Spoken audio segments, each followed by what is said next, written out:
I got some more I got to put up, but probably got most of them. I just want to make sure that before I start giving up my books again. Right. I got one or two more I got to go check.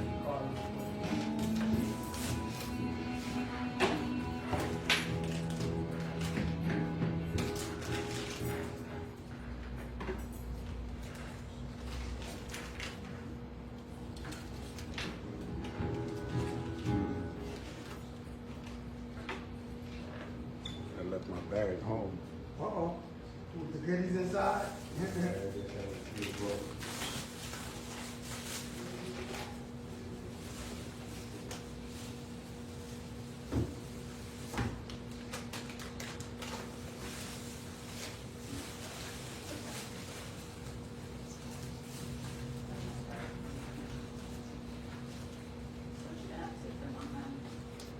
Same. I had a color.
All right, good. Robert, appreciate that. We're going to get started in a few minutes.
Robert, what's up? Welcome to another question and answer class. All eyes on Egypt, New Jersey. Those who are in the area, as we do every week, don't watch online, come sit with us, 408 Chancellor Avenue. All right, before we begin, we will read the pledge of the Sabians. Parahan Shalem Nuzbatu, the pledge of the Sabians. Nakuk Rahun Tayuan Leye Wu-Sabat. I pledge allegiance to Wu-Sabat. Shalem Pa Tahuda Musbat Shabat of the United Sabian Tribe. Wahu Muisar Tahet Masbat U Masa. One family under Sirius and Orion. Karir Sahu Rahu Sahu Akum Sahu Bahum. With right knowledge, right wisdom, right understanding. The Hekalal Sahu Dahu Karir Jamud Sahu Nakush. For all right overstanding with sound right reasoning. All right. Y'all can check to see if you have any questions online or any in the room at the moment.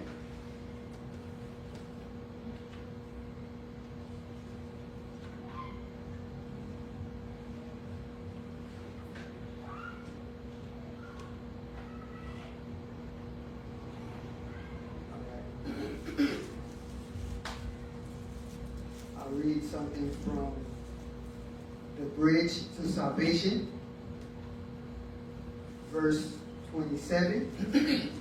Moreover, Wu-Sabat and Wu-Sabat, Sabians, will completely demolish the weak structures of blind faith and fake Akadat beliefs with the Sahu Raku, Sahu Hakundu, Sahu Fahum, that is correct knowledge or right wisdom, right understanding, which raises you to Sahu Dahu, right understanding, which becomes Jamed Sahu Nakash, sound right reason. 28. The righteous powers of truthfulness erecting in its place. A mighty people of Afaf Ka'a, Africa, and world over, for all who seek a place of bliss. Masabatia. 29. Additionally, Wu-Sabat will remove from the Abad, heart, spiritual, a bitter taste of animosity, and through refreshing Ashuk, divine love, provide a new being, start new, or new start, thus purifying you from inside out and outside in, affecting your epigenetic Akakat, ether body, from the invasion of every trace of enmity. That is the workings of Wu-Sabat. When you allow it to enter you, you change yourself inside out. So the true you is what everybody sees, right? That's that ether body, that true you. So when we see each other now, we should not be so enamored with what we meet physically, but be more looking into that person. Look inside them and see if that inside out is looking back at you. And then you'll know that you found someone or met someone and can actually be around someone who has an agreeable spirit. It was just said by way of Ashuk, it removes animosity. So if a person displays animosity, it could be because that's their nature, or they just have not truly transformed yet. It could be on the path of transforming. And with Wu-Sabat or Ashuk does come patience, but you don't allow yourself to be in the company of people who just refuse to vibrate. So how do we move through this life, this physical life? Are we judging or are we observing? It's more observation. We don't have to judge, but we do observe. But with Wu-Sabat or Nuwapu, the basis of that is the elimination of fear, right? Fear to live your true life. Fear to accept your doctrine. Fear to acknowledge YAANAN, the master of heaven and earth, as your deity. There's people who are in the doctrine and they find it hard to say that YAANAN is my God. So don't say God, say deity. How many of us have spoken to an extraterrestrial? Would you find which is easy to say, he's my deity, and let people resonate on that, or say there's an extraterrestrial in our midst? Choose one or both, but you have to definitely lose fear. With Wu-Sabat, again, I'll read something real quick so we get questions. And this is coming out of the Revelations of the Sabine. And this is what I'm talking about when I say that we should remove fear. See, Elder, I see you. Right? So by way of, again, the revelation of the Sabaeans, the Master Teacher says this paragraph right before he gets into the scroll or the scripture itself. I have a serene confidence in our Muslafu ancestors, Natharu, overseers, and Razatu, providers guidance and protection on this journey through life as Sabaeans of Wu-Sabat. So, if that statement rings true, or you find validity in that, and you have a serene confidence in your ancestors, in your overseers, in your providers, does that not say that you don't have fear? That supreme confidence when you're good. You're good inside and outside. And that's why you see some people just seem calm. They seem calm when it comes to the doctrine, when it comes to the culture, they're calm. They're not over-exaggerating. They're not underutilizing the miraculous powers found within the culture. They're just calm, because serene means calm. That's serene confidence. You know who you are. We should all strive to be like that. So when it's time to make moves, or make matter move, as it were, there's not a lot of back and forth about it. You got a decision, we make a decision, we plan on it, and then we put it into action. Do you have any questions yet? No? They want to listen. Listen to them. Now,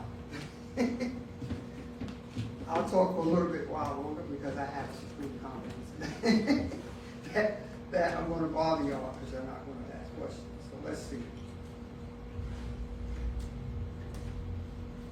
This is coming out of your potential. And let's see what we have.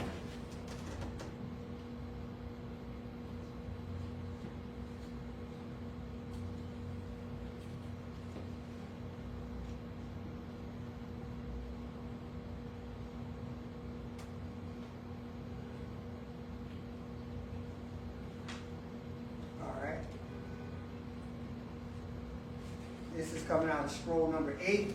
Those that don't have it, definitely seek this out. It's called Your Potential. It goes well with the mind book as well.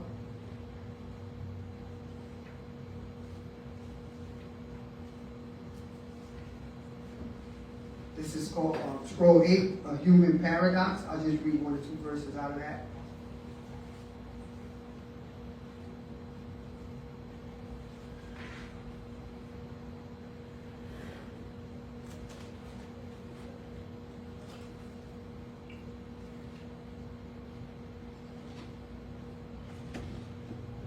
So, this is a story about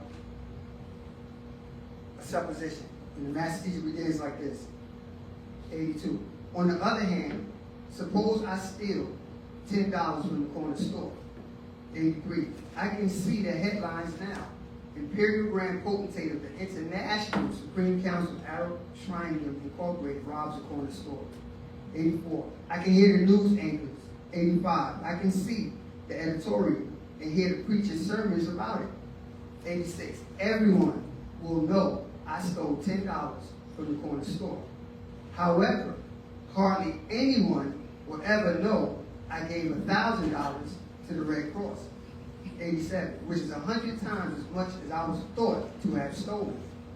88, where it is possible to research, you probably would discover the amount of money stolen. 89, the amount of hatred and greed expressed are outweighed 100 times or more. 90, by the love, generosity, compassion, understanding, and other fine attributes in which human beings are so uniquely capable. 91, when we narrow our view to a crumb, we see a meaningless life.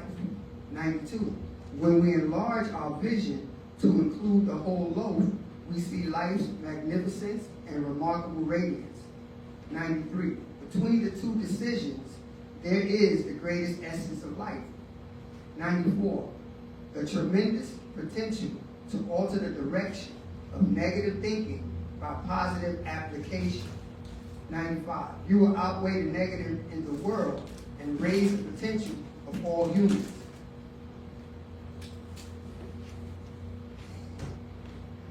So would you be mad if I stole $10 and then you found out I gave $1,000? Would that outweigh all the good that I did? Yes. Thank you. That's an honest answer to that. And usually it will, right. So, the point is, when we narrow that down to an incident and let that outweigh what the overall good of a person may have, we lose perspective. But when we put the positive thinking or positive action to negate the negative thinking, those things become trivial. Because the bigger thing is to raise the humans. But does that make it right? By who? By yourself. Okay. So now, are you judging yourself? Let's say it was you, and you gave $1,000 last week, and you happen to steal $10. Yes. Are you wrong? Are you a bad person? Made a bad choice. But are you a bad person overall? No, not All right. So that's the thing. Sometimes we judge too harshly on a person's missteps and gloss over the good deeds that they may do. And that's not just, that was an example, but I'm talking about all of us. Even along this journey, this long walk on a short path, sometimes you may stumble, or you may stop to look at the scenery and miss the message. But if you still get back on your path, and the overall deeds are good, when he said, I stole $10, how about it's something that the cashier gave the wrong amount of change? He didn't know until later. So now you have a decision. You can take it back or do something good with it, give it to a homeless person, things like that. So what has to happen is when we're turning ourselves inside out, we learn to negate the negative thinking in others as well as ourselves and stop just judging them on one misstep, because that whole person's life shouldn't be destroyed or damaged by a misstep. If you have the ability to use positive application to outweigh the negative thinking, then all of us will reach our highest potential, and the thought of stealing doesn't even come around anymore. It's not a thing. Why do you have that thought? Which thought? You stealing $10. That's the human paradox. Because you have a side of you that will consider the negative. You have a side of you that will not. You have to make that decision when that certain circumstance comes. And why do we have that side that kind of does disagree? Did we have it in the beginning, before our DNA was mixed? Did we have it in the beginning by those who created us in a state of perfection? Now we have to return to that. We've been flung out from that. Now we have to return to that. So those of us in the room right now, I'm pretty sure none of us are thinking that we just go to the store and just steal $10. Because many of us by now, our thoughts should be sped up enough. Is it worth the trouble that I could get into? Is it worth the backlash for $10? He's scratching his head. So Yeah, because I go to Home Depot and Right. I go in there and I need a small something that's in a package. I only need one of them. okay, Sometimes you may pocket that one little screw. I might lose it somewhere. You might accidentally drop it fall in your pocket. I get it. Are you a bad person for that? And if I saw you because I was turning the corner and I said, this dude just pocketed, would I say, wow, this dude's a demon, this is disagreeable? And if I did, would I be right? No, because I'm looking from an external view. I don't know what your circumstances. You might be taking that screw and building a house for somebody that needs it. So there's parameters. Of course, I'm not saying anybody looking or anybody listening, let's go ahead and find screws. I'm not saying that. I'm just saying, as we get on this path, trust me, the majority of us would not even think about it. We're probably like, because if there's a camera and you get caught, now you got to go through humiliation for a screw or $10. We'll keep back to that example. Where would you think that way if someone who's less fortunate than us and they're asking for money? You prejudge them and say, I'm not giving it to you because you're going to go get high with it. As opposed to saying, my job is to assist where I can. What they do with it, what is in their possession, that's their story. It's going on their record. But you will be noted as being benevolent to someone that was in need. Now, if you give them the money and you walk away or drive away and you say, that guy stole from you. See, that's a shift in thinking. You think that your mind is not totally free of that negative thinking. But you did the positive application by giving the money. Let that be the end of it. Once you pass it on, that's the end of it. And if we all move like that, and other people saw us do that, and it become a thing, it becomes a thing. Not that specific example, but the mentality, that raised mentality of let me help those a little less fortunate than me. Not every time, because some people do opportunistic. They say, oh, she coming at 5 o'clock every Sunday. Let me happen to be out there. That's because they need a little uptick in their mentality. But the point of the human paradox is, although you have the capacity and the ability to do what's wrong, you have a greater responsibility to do what's right. So let's say even in a situation like that, Sure. every day you just so happen to see this person every Right. day at 5 o'clock Right. asking for $2. Right. Those $2 are adding up. Exactly. Are you wrong for then Not saying giving? to not give it after a while? Because No, you see it's that's your a pattern. decision. Right? If you peep the pattern, right, it's like this. If you see the pattern, you peep the plan. If you peep the plan, you have a counter plan. Or some people would say, I know this person's going to be out there every time. So let me make sure I have this $2 when I have it. And you did when you do. And now that person, if they see that you do that, and the day that you say no, just watch their reaction. If they go, it's okay, thank you. You know how somebody go, thank you, have a good day anyway, then they overstand. They have some overstanding that this person is nice enough, they give when they can. And they said no, but I'm going to ask the next person, right? But when we get to the point where we say, oh, I see you all the time, and you're being optimistic, you just wrote this whole scenario out. How about it just so happens that whatever life's circumstances has them just been able to come outside. So by chance, your paths will meet repeatedly or often. You know what I mean? Sometimes you just carve out that out of your day because you never know that last $2 you gave them, they did actually get a meal or they did use it for something else, and now their life is beginning to turn around because what? You as a person showed them empathy. You showed them compassion. And they felt that when they wasn't getting it from the world, obviously because the circumstances they have in that certain predicament. So you could be the reason a person's life turns around and it only cost you a couple of hits of $2.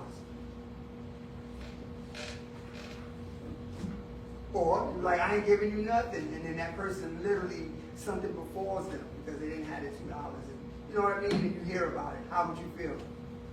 Would you still say they were stealing my money, or oh, I feel bad? And if you feel bad, think about feeling bad beforehand. And if you have the $2, you give it. You just give it if you have. If you don't, you got to be honest. I don't have it. You know, I see circumstances where that person who's asking for money literally gets cursed out by the person who could possibly get away from me.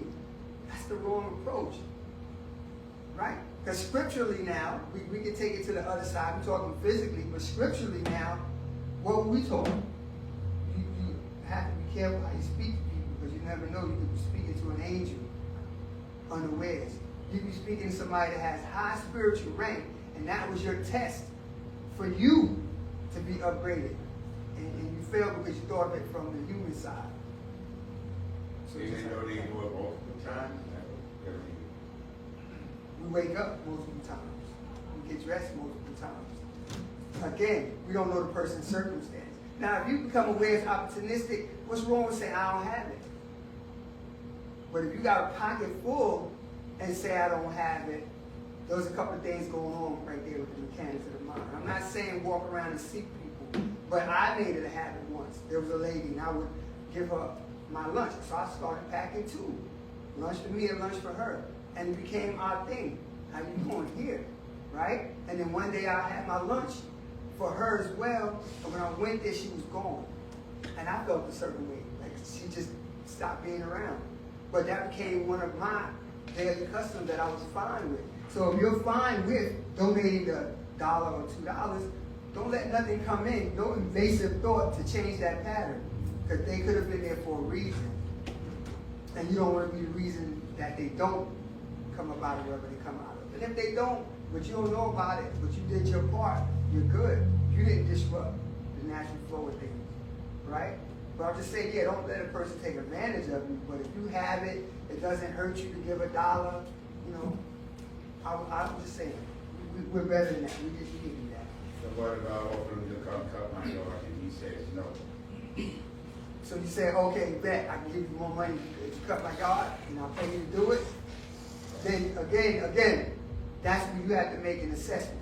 To say, okay, this person just wants to do nothing and get something, But have you observed them? Can they walk? Do they look healthy? Do they look like they have other things going on where they can't do that? It's wise to ask, though. I mean, I wouldn't say don't ask. You know what I mean? It's wise. But what if they said no? Now you're gonna say you can't have my dollar. You're gonna be like, yo, you can't have my dollar. You don't want to work for it.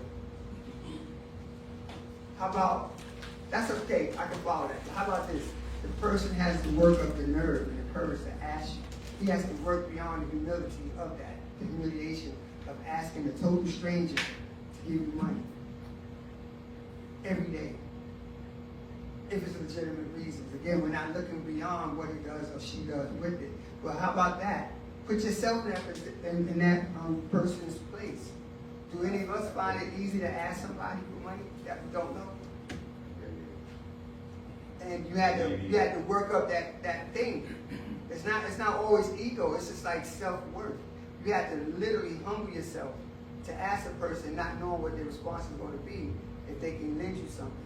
And you may have a legitimate reason, but 5 people before you asked, and he's already in the no mode. So your reasons are real. So you, the person who asked, are you now mad at them because they don't give you money because they told you no?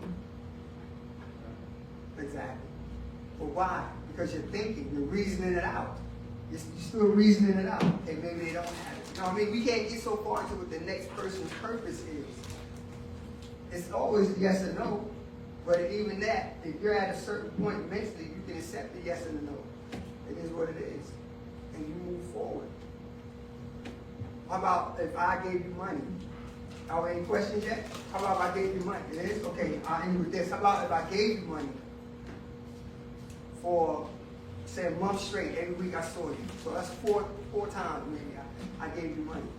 And then you got on your feet and you saw me again. Would you acknowledge me? And say, hey, thank you. I remember you gave me such and such money. You know, da, da, da. I'm working now. I just want to thank you because you helped me out. Because you find that within yourself to do that to a person. Then what happened? Why would you do that? What made you say, yes, I'm going to acknowledge that person?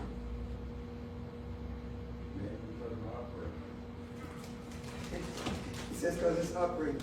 Okay. Or because there's a part of you that has acknowledged that you were helped. Right? And now that you're able to help yourself, it's okay to acknowledge that person that helped you. You don't need anything else. You're just saying, thank you, I appreciate that. How about if we all did that, no matter which side of the give and get that we were on? If all of us were in that mind state, does that not raise the potential in everybody? Okay, cool. All right. You have any questions? It's from Money by World Top. Yes. Round back. This question is from the Master Secret, the Secret of Tones and the Mafkuzet, Elixir of Life. Okay. This question is on page 4, verse 19. Has the Master ever explained how does holding the tuning fork in the left hand produce perfect pitch?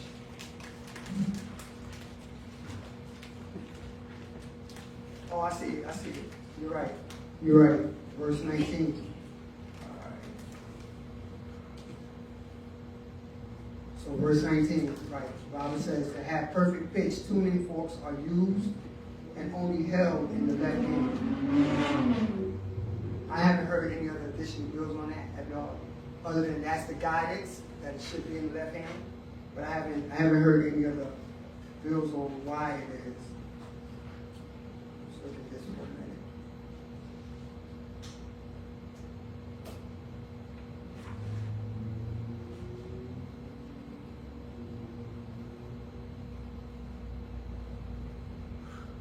Can you read that again on 19? Sure. All right, so verse 19, the master teacher, YAANAN, is explaining how we would get perfect pitch. So, to have perfect pitch, tuning forks are used and only held in the left hand. Then the next verse 20 goes on about have unison, chanting, humming, singing. So no, I'm not sure. I haven't heard any additional bills other than that was the formula to use it in the left hand. I don't see anything else after that. But of course, you know, we come across that, we can certainly circle back to that tomorrow, but I haven't heard any additional bills on that.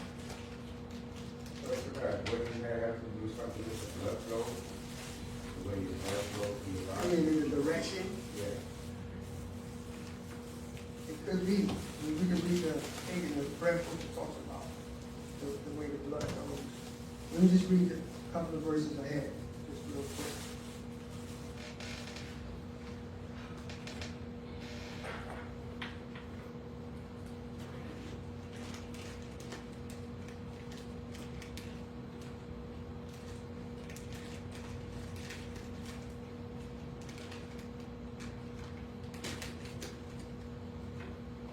You know? That's a good question. I haven't heard anything other than that's what the master teacher has given us as the formula, so I'm not sure. Do you have any updates on that? No. Yeah, I don't know if it's hard. Because the heart is right, considered on the left side. Hmm.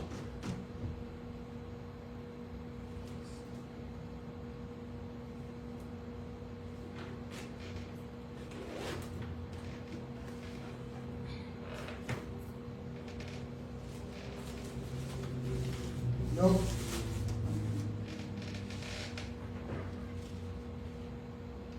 But again, I'll ask other student teachers as well if they have any other bill, and then we'll put it in the comments, or we can let you know next week if we find out anything.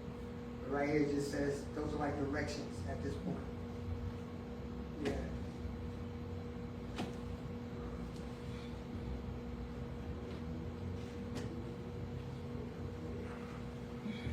All right. Any other questions? Yes. I have a question.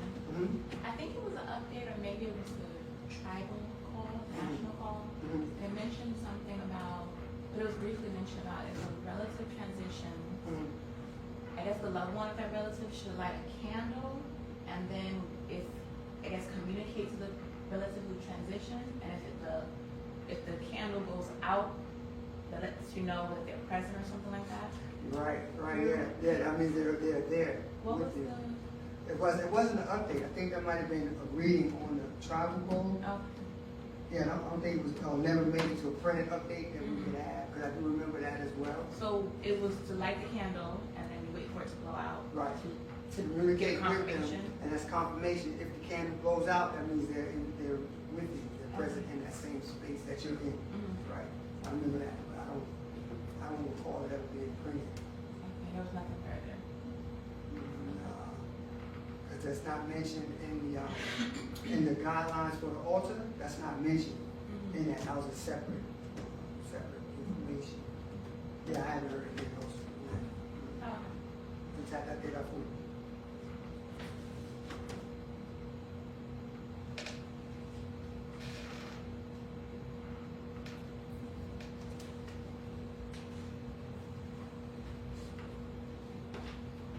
Sure. So, when we chant, does it make a difference? Or what is the difference if you do it by yourself, or with people, or inside, or outside? I mean, I just want to know if there's a difference. You know, other than when you chant by yourself, that's personal communication. And when you chant with others, that's called congregational. And what happens is you learn to create what's called harmony, right? To the point where all of y'all are resonating like a tuning fork. To the point where you inhale, you exhale at the same time. Y'all say the words at the same cadence. So that makes more energy that's floating amongst you all, and that's harmony. And then you get unison when you all sound the same. Like you were just reading, that's also in wavelengths tone A. Insofar as if you're outside, it would be a little more difficult in the urban area to chant outside simply because of all the outside sounds. But if you're somewhere like in the country, more suburban, or in the woods even, it's just with nature, you might feel it a little more, right? But when you develop the discipline to tune out everything when you're chanting, it really wouldn't matter, except for just how everybody turns around when the door opens. If you're chanting and you hear a loud boom, and your mind says, what was that boom? Then you just missed the word in the chant. So it would be better if it's some place that's quiet have more solitude, so that only thing that's heard is the tone and your chants that you're doing. So it does make a difference, and depending on where you are. But when you chant on your own, that's just your personal communication, and that can be just as powerful as when you're in a group. But when you're in a group congregationally, and everybody starts to vibrate like that to the point where your heartbeats sync up, that's when you experience total oneness. You don't even hear yourself. You don't hear yourself, you just hear the sound. And that's how the Murazaku or the Riskins, when they talk, they can come in a group, but when they talk, you hear one voice. You can tell it's different, but you hear one voice, that one booming sound coming at you. That's how, because they're all linked mentally. If you begin to link, the more you chant with others, more congregationally, just be like that. You see, I can read that. So, personally, what scroll is that? Dimensional links and that the sacred ash. Okay, what does it say?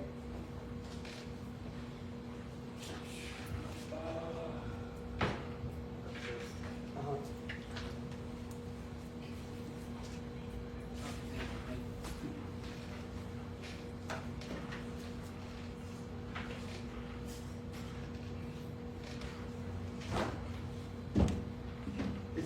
Does it say something happens when you chant? Yeah, it says, let me try to find the agenda. Okay.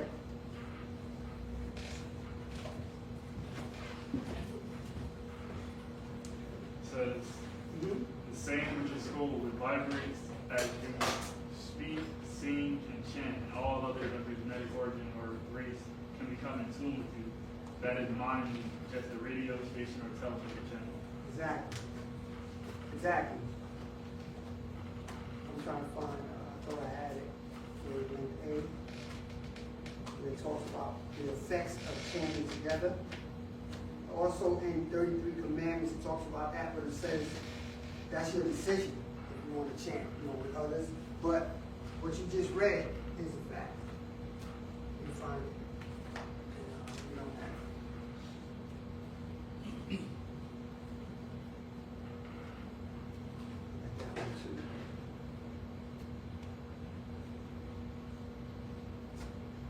I think it's also in 30 spirits, chanting, the importance of it.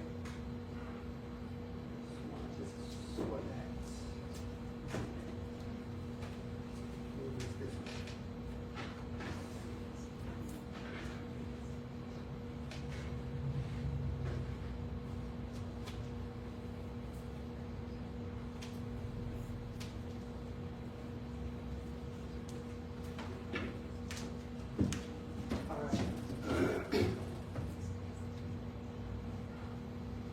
So why do you think when we all chant, we develop mind link if you're doing something physically?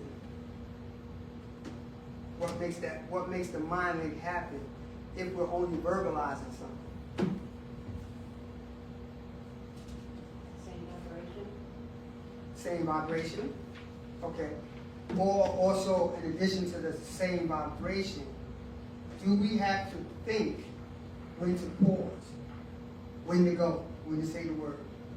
And then in that way, does the mind synchronize? Because we're all saying, right after Yeye and Natharu, I inhale and say the next part. Now, when you stop having to actually force the brain to say, do it, now you're moving into the mental part. And your first thought is, now the timing becomes one. So now you're already mind linking because you know when to pause and when to go, even though you're doing something physical. So, let's see. Find the part about chanting.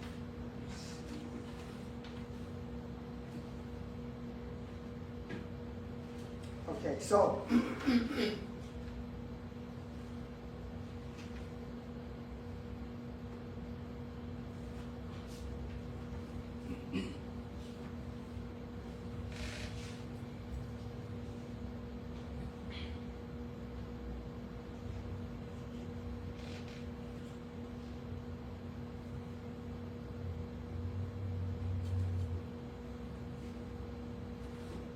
Same thing that we just read from Zamar that asked about the sacred tones.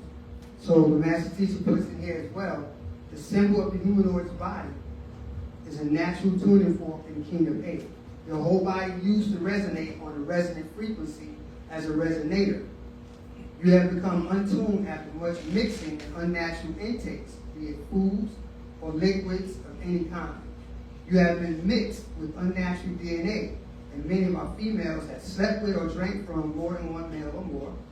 And after 4 males, this transforms her DNA. So we all must be retuned. Then in verse 25, your voice is masak, music. 26, your heart beats in rhythm, a tempo, or at least it used to. Substances like coffee changes your heart rate. All of this is done to untune you from A, right? So, still nothing on the left, I was checking.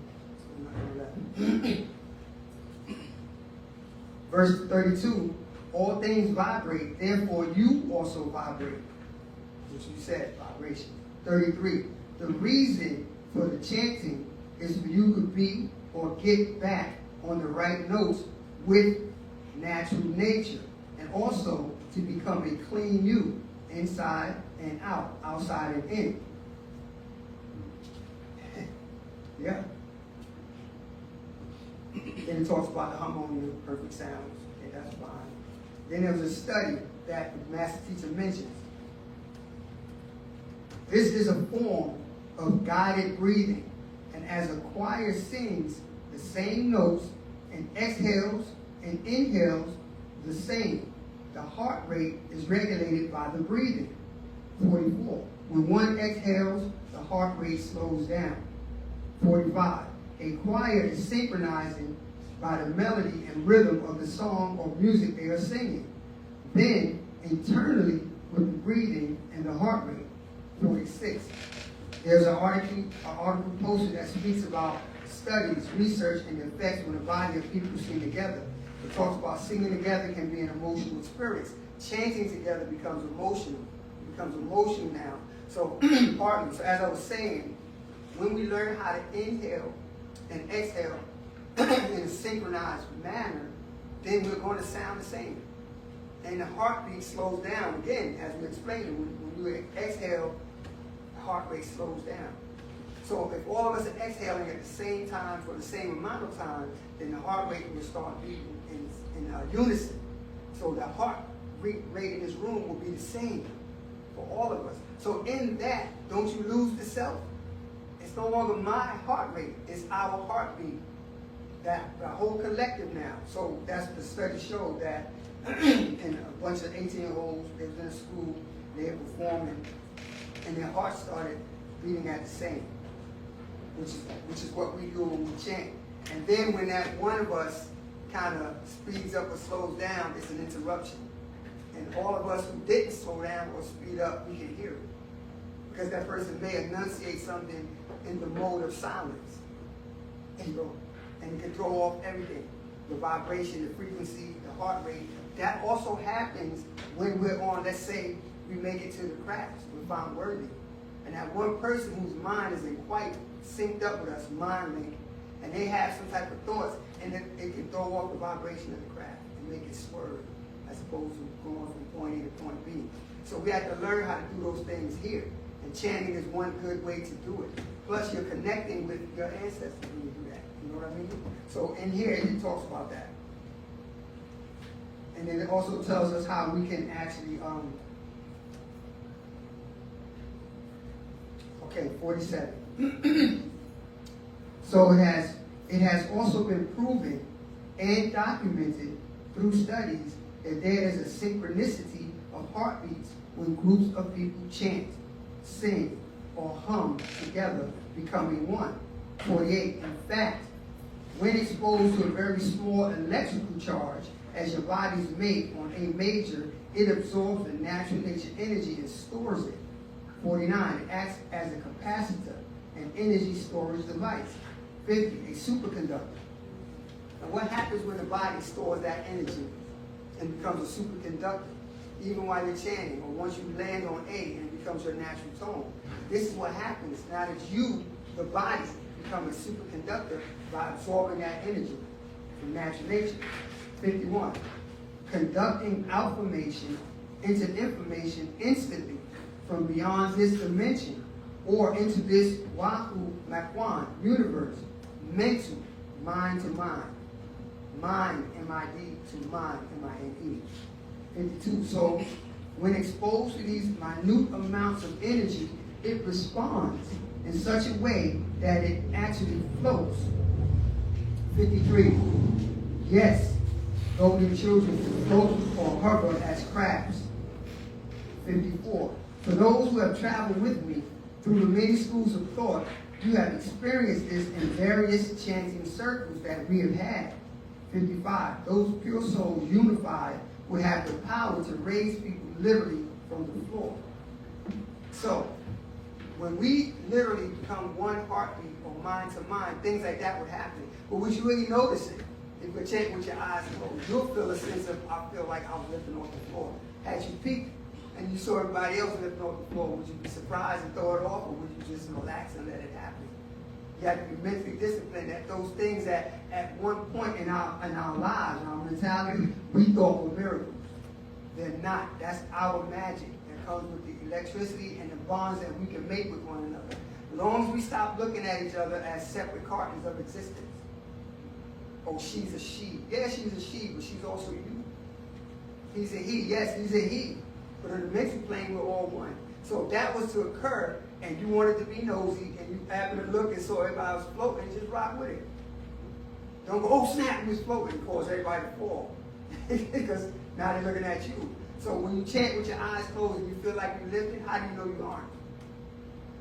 And if you feel that way, just go with the feeling. It's a natural feeling. You felt like I felt. Some people say, I could feel my heartbeat when I was chanting. Yes, because you were in line with everybody else, so you felt that power. That energy from natural ether energy is getting inside of you. Don't converse with it. Open up to it. Let it happen because it's natural. All right? You have any other questions? Yeah. Is coffee bad for the heart? Coffee, yes, because it disrupts the natural rhythm of the heartbeat. Also, there are things in coffee, such as caffeine, that speeds up everything. It makes you, the word is jittery. If you drink, like some people love coffee so much, that before 10 a.m. they've had 2 or 3 cups. Now that person is on go. But that's wearing and tearing on the body. That caffeine, those chemicals inside of that are actually bad for you. So, you want to get back on the rhythm. That's what the master teacher was talking about, where he says, I think it's in this one, where he talks about the intakes. Let me try to find it real quick. What book is that? This I'm reading out of now. This is Our Tones Wavelength A. I think it was this one, or it was the other one Mazamal that asked about. Let me try to find it in here. Okay, let's go back. Let's go back to verse 25. So the master teacher BABAH is talking about our voice. It says your voice is music. 26. Your heart beats in rhythm, a tempo, or at least it used to. Substances like coffee changes your heart rate. So just the consumption of that, it changes the natural rhythm and rate of your heart. It can give you all types of other things, but it definitely affects the heart. And where the heart malfunctions, trust, that means the valve in your body or the organ in your body that regulates the way and the rate that blood pumps through the body. And along with the blood is the oxygen that separates between the walls of the blood and the cells. And if that is messed up, then now you're not getting enough oxygen through the body. And where does oxygen also go that helps you? The brain. So if you're not getting the right amount of oxygen to the brain, something's going wrong. If that happens over 25, 30 years, you're going to develop heart disease. You're going to develop certain forms of brain deformity, where maybe senility may be onset, or dementia may be onset. Because that, not just the coffee by itself, but that tells you right here, or the master teacher explaining to us, and medically they'll tell you, coffee will affect your heart rate. Anything that increases the pumping of the blood of the heart is not good for you. It should be a natural rhythm, and it may slow down naturally as we age, right? If anybody has small children around, put your head to their chest. It's beating rapidly. But that's because they're new here. They haven't, maybe, hopefully haven't consumed things that will affect the heart rate. And they just run and they have all this energy and then they just stop. They just run endlessly. And then at a certain time, their body says rest. And they can be in the middle of chewing and they'll go to sleep. So they know, they're listening to their body. It's us that untune them by the things that we're conditioned to, but we've been untuned ourselves. So yes, Elder, yeah, coffee is not very healthy at all for us. Yeah, one more question. Yes. Is this, I see 4 on, is this, scroll 4? That's study 4? No, on the bottom it says, it says Ankh, and on the, it says number 4. Okay, that's the language? Is that the language book? Yeah, I really don't understand. Okay. I just see that. Okay, yeah, this is, I got you. Yeah, okay, yeah, this is the language and activities book. So basically, it's I mean, it's estimate over here. right here, this part right here. Yeah, what is this for? I don't know. Okay, so right here it says count the pictures. Yeah. And that's the answer page. So right here, it's telling you to count these, the ones with the stripes. And then is it right? So you should see 7. And then here, you should only see 1. Right? So what you're doing is you're making sure that this is right. When you read that, it's telling you, look for this and you should find this amount. Look for that, you should find that amount. Understood? Now, what about these? Mhm.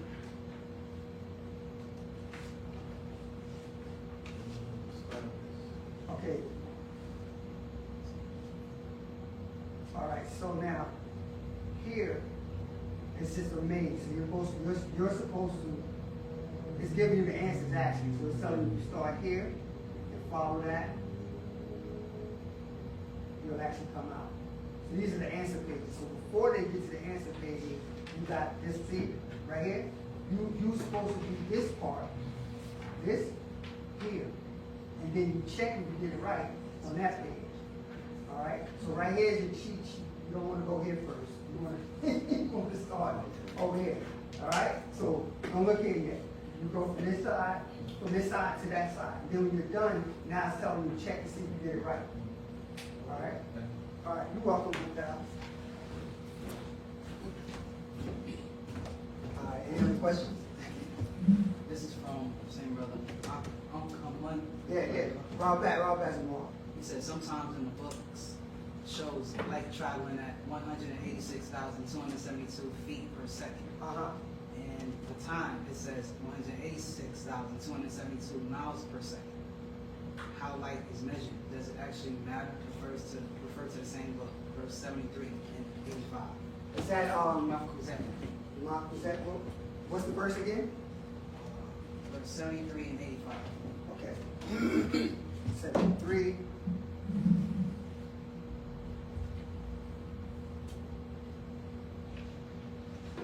And then what? 73 and 85. Verse 73 and 85. I got you.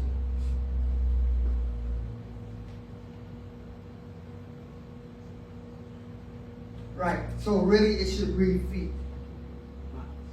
Miles, right? So yeah, so verse 73 should say miles instead of feet. That's all. That's just a typo. Yeah, that's a typo. It should be miles. And it's off 1 million. And it's off what? 1 million. It's supposed to be off 186,282. Ha. See, okay, so yeah, okay, so yeah, it's actually typos in that. It should be 186,282.07 miles per second. So that's the catch. And when you do that, you can actually send it into the office, and when they reprint it, they can correct it. I think that's in the back of these scrolls as well. Okay, it's not now, but yeah, it does say if there are any misprints or typos, you can actually let them know, so we can let them know as well. So again, it is miles per second. Extremely fast. Extremely fast. Any other questions? Two. So, with like emotions,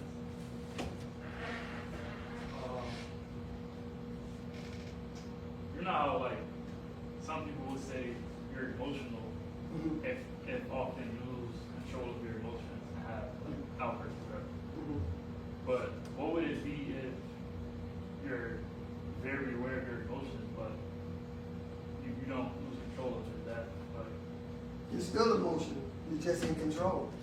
And that's the difference. It's okay to be emotional, but it's not okay to be emotional and out of control.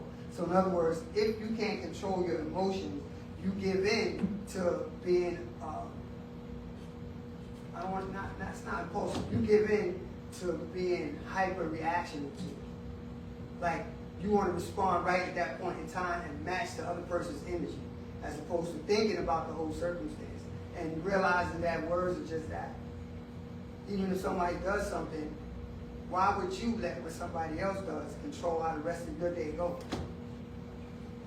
You got to be able to say, okay, that's that person's, they're inflicted with that. Because a lot of times when a person does something, we say off-brand or outlandish, is because they're not in control of their emotions.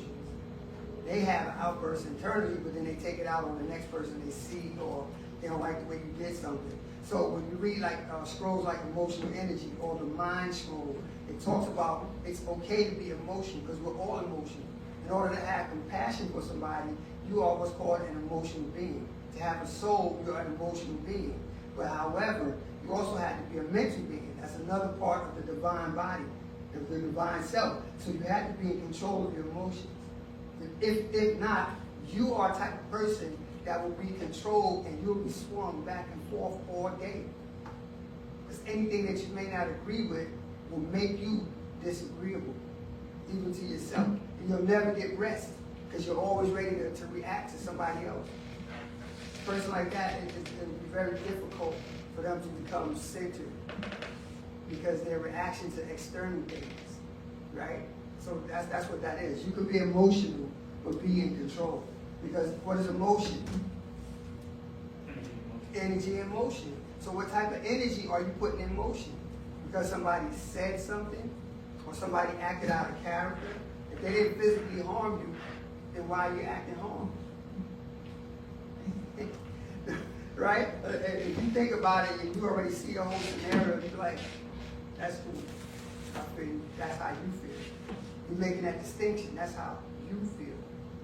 It may not necessarily be that because they're coming from another emotional place and they really may feel that. Or they're trying to evoke something out of you. They want the energy that you give them. If a person says and finds whatever your trigger word may be until you evolve past that, and you notice every time you're around that person, they do something to hit those trigger spots, they're actually feeding off of you. Because they found something in you that evokes that energy, and then when they walk away, they laugh. Because they know they made you mad, they upset you.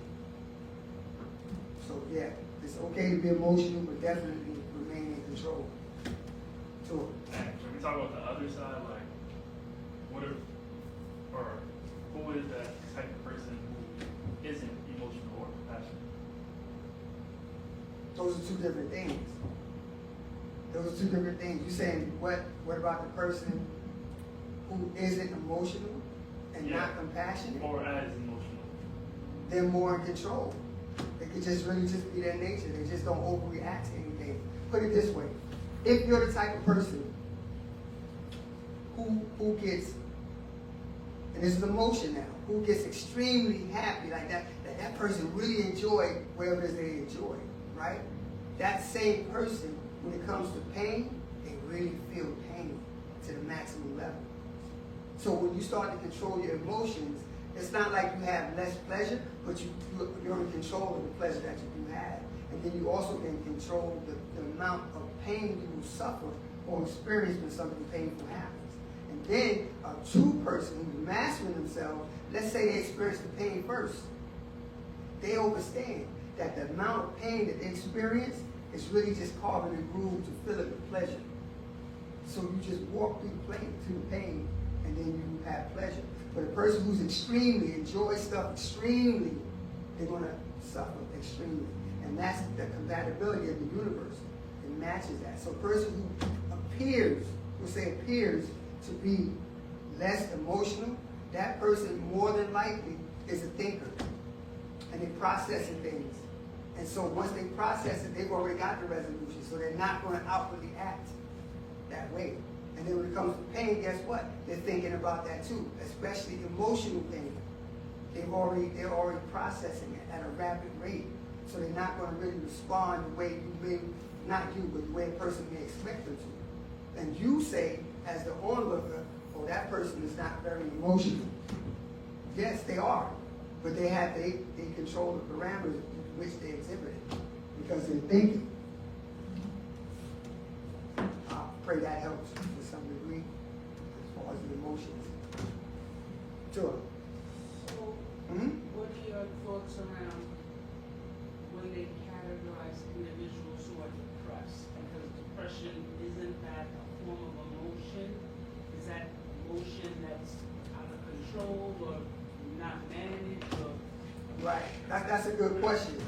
So when we talk about depression, we have to be careful not to categorize that person as being dramatic or overly emotional, because what is the root cause of the depression, right? What you see as depression is caused by something before you exhibit the depressed mood or manner. Situations So where it could be a chemical imbalance. exactly, it could be medical, it could be mental. A person's mental health will affect the outlook that they have on life, right? If a person is coming up throughout their life and it's been like they haven't had a lot, and then when they become an adult, they see all these other people that have a lot, and then they start questioning themselves, why don't I have it? Why can't I get that? That can make a person depressed. But that's also, the depression is a byproduct or symptom of, like you said, some type of chemical imbalance in the brain, in the mind. It's a subtle cause that's explained outwardly. And if you don't take the time to invest in why the person may be like that, it's quick to categorize and brush them off. Oh, they're always like that. They're just a sad person. No, it could be a root cause. And they should seek, to speak to someone about it, mental health consultants, things like that, because it could be something that happened in their past and it has to be unfolded. And they have to be released from that. And a lot of times, a person who may seem that way, they can find that release. He was spiritual or mental, and they notice now, oh, they seem happy, and nothing that you perceive really took place, but something internally did happen, and it released them from whatever that root cause was. So a lot of times when a person is depressed, it's not just because they want to be. No one really walks around and wants to be depressed, right? It could be a part of their lineage. It could have had something along their family line, and it's manifested through them because all of the environment that they're in has actually activated whatever that was. And they can't explain it yet if they don't know their family history, things like that. So when it comes to depression, it's real easy to brush it off as that. And then when they have an outburst and hurt themselves or someone else, then all of a sudden you hear people say, oh, they had a history of mental health issues. Oh, why didn't you help them? Now, that's the same people that say, oh, yeah, you be all right, take this medicine. And the medicine is not helping. The medicine is like putting it to sleep and it wakes up stronger. Like a Band-Aid. Yeah, for a bullet wound. Just in the root cause. Right, exactly. So a situation where a person who's actively in that situation, they may not want to seek professional help, Right. or whatever. How do you manage that? Unfortunately, we can't. You can't. If the person refuses help, then they're going to stay in that mode or that space that they're in because that's their decision to not get help. They're in denial, but they can't deny how they feel. You see, that's a conflict of mentalities right there. I don't need your help. I just feel such and such. And for that person, you can wish them well, but they have to seek that. They have to really seek that. Because in order to diffuse or solve a problem, you have to admit that there is one. You have to accept that there is one. And then once you do that, it'll be easier to take the steps now to help yourself. And you, like if you have a friend and you know that this person is battling, like, it's not being the fact that they're in your existence, it doesn't mean it's your obligation to walk them through whatever it is that they need to do. You're not obligated to do that. No, you're not You're a obligated. bad person or not. That's a good one. So now back to that, right? Which we no. Does that make no. you because I've experienced, you get the phone calls from people like, Right. okay, we talked about this. Right. We Right. talked about this, but being the fact that you're on the outside looking in, you can see when Right. a situation may be escalating. Right. Right. And it feels like you're starting to become consumed with that situation, Right. and it's heavy. That's heavy. Right. So does it make me a bad person? 'Cause you don't wanna I injure no longer yourself? wanna engage because I'm No, feel you- overwhelmed? No, well, if you can admit to yourself that you're overwhelmed by this person's tendencies and the things that they're going through, you have to protect yourself by all means. That's psychic self-defense and anything else. So you will protect yourself. You don't become damaged because you keep exposing yourself to a damaged person. You can give them the best advice that you can, and then if they have, this is the thing where the tribal energy has to sometimes take place. I don't mean everybody in here will go to that person's house, but if they have family, you can kind of reach out to the families. Don't they do interventions when people have addictions? So you might have to do an intervention for that person, especially if you said it's escalating. Low battery. Please charge. So yeah, we're going to put this down. We're going to turn that off. I'll just talk loud. Right? So when that happens for a person, because a lot of times if you already had conversations with them and they're still calling you, then you're not helping them solve that. You may not be equipped to solve whatever that root is. So that's what I don't think I have the tools. Right, the tools. And then it becomes a circular conversation. And if you're a compassionate person or a person that has empathy, you're now taking on the weight of that.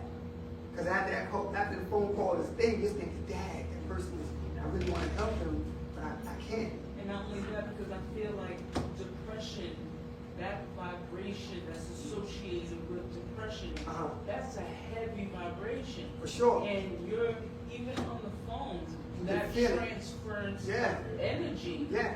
at the end of that call, Right, you're right. depleted. Now you can't sleep. And they're like, okay, I'll talk to you later. And they go into bed, and now you are worried because that yeah, and the energy may be foreign to you. So now you have to process, how do I diffuse that? How do I not feel? Yeah, how do I not feel like I kind of feel what they're talking about, but that I didn't feel that way before I took the phone call. So you have to limit that type of conversation. Hey, listen, we cool and everything. As far as that, my only advice I can give you on that is to speak to somebody that's actually qualified to help you find out what that is. Because the first time a person will call me, you hear them out.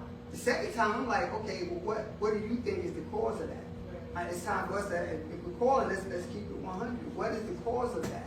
And depending on the way they answer, you as the listener should be able to determine they're not ready to face it yet. Because the answer is kind of dancing around what it really is. And you already know that couldn't be that. Or maybe it is, but why does it have such a weight on them? And if you can't give them the answers for that, basically you're not enabling them, but every time you pick up the phone and you allow them to get to that groove or that conversation, you are enabling them to keep doing it. So you have to kind of set your boundaries with love, with compassion, that this is not the conversations y'all really should be having repetitively, because the end result is never changing. You see what I'm saying? And that's also too, when people that have depression issues, Right. anxiety, whatever that is, a lot of times they take all your good energy because you Right. give them this great advice, you make them feel better, Right. and you filling them up, right? And then when they go on about their life for a few days, weeks, months, or whatever, when they depleted, they coming back to you. That's right. So they just being pretty much an energy man. They're eating too. Yeah. They're eating too. That Yeah. is the exact terminology that I would use. I'm like, Mhm. I feel like this They're individual is an draining. energy vampire. Yeah. So you have to set your boundaries. You still love the person, you still like the person, or you still associate with the person. But you can't let them become invasive to your space that's peaceful. With whatever it is they're going through, you can only help them with so much. Then you really have to say, listen, the best thing that I can suggest to you is to literally go seek, a conversation with someone else who literally can help you find what it is and help you feel better. And I love you, but have a good night. See what I'm saying? Thank you. Of course, you welcome, Montana. Any other questions? Yeah, but that energy don't go away. That's what happens. No, well, When it's close to you. the energy You can't can. get rid of it that easy. You can't. Especially when it's somebody you care about. Close to you. You have to develop psychic self-defense. So no matter who comes, automatically you start to shield yourself. Because the more you ponder on that next person's energy, you're losing your energy. You forget who you are because you're trying to solve who they are. But if you have the psychic self-defense in place, you can like talk more intellectually as opposed to emotionally, because your responses are based on your emotion as well. What's that emotion? I want to help this person. When do you come to the reality that you can't help the person? That may be a bad person. To them, maybe, but not to you, right? And it comes from you. You're the center. You're not abusing them. You're not ridiculing them. You're not down talking them. You're not doing any of that. But you're also not allowing them to dump that energy on you. That's not being a mean person or a bad person. And when they come out of that or get some semblance of reality, they'll know why you did what you did. And they'll accept and respect that, rather they agree with it or not. Because they're like, I like that, because I like, you always was, I know, but, you have to get some help that I can't give.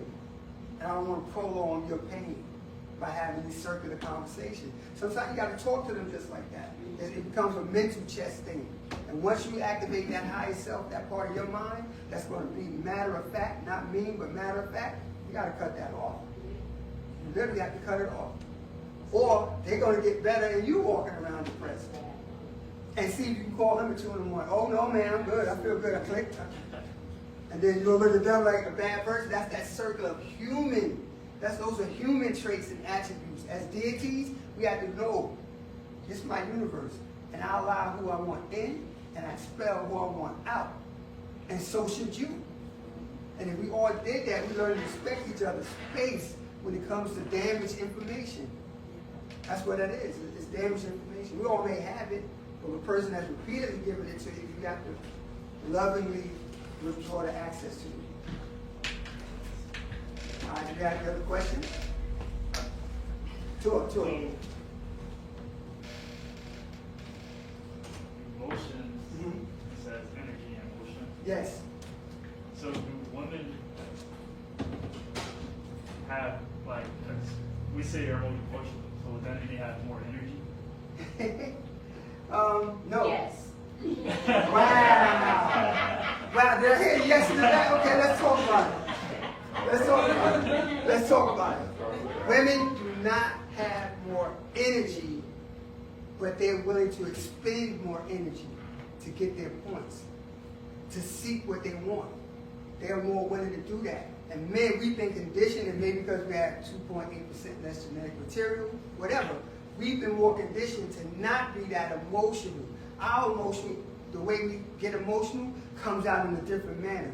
Rage, physical domination. That's because we're not thinking. With a woman, you're thinking. You think a lot faster than we do. So y'all have the capacity to want to expend more energy to make you see things. It's a maternal instinct type of thing.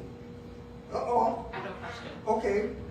You said Uh-huh. you said because we're thinking. Yeah. But what about those instances where women literally just react off of emotions That's the and thought. literally don't think? They just kind of like, I feel something, I feel anger, I'm cuss, or I feel sadness. Like you see all these things women do that's just off the Impulsive. right, Very impulsive. Right. So is it really thinking the things through, or is it just reaction? Actually, you think that's how you want to react. You still have to think that. I don't feel like reasoning it out. He made me mad. She made me mad. And then you, because y'all are record keepers, you can go back and say, you said this to me today. But now that I think about it, you've been doing this stuff for the last 3 years. You're getting it all right now. There's nothing else to think about. I'm full. But some women do give in to the impulse, right? And that's why, like you said, they're not thinking, they're not reasoning out the results of what they're about to say and or do. But even that takes energy.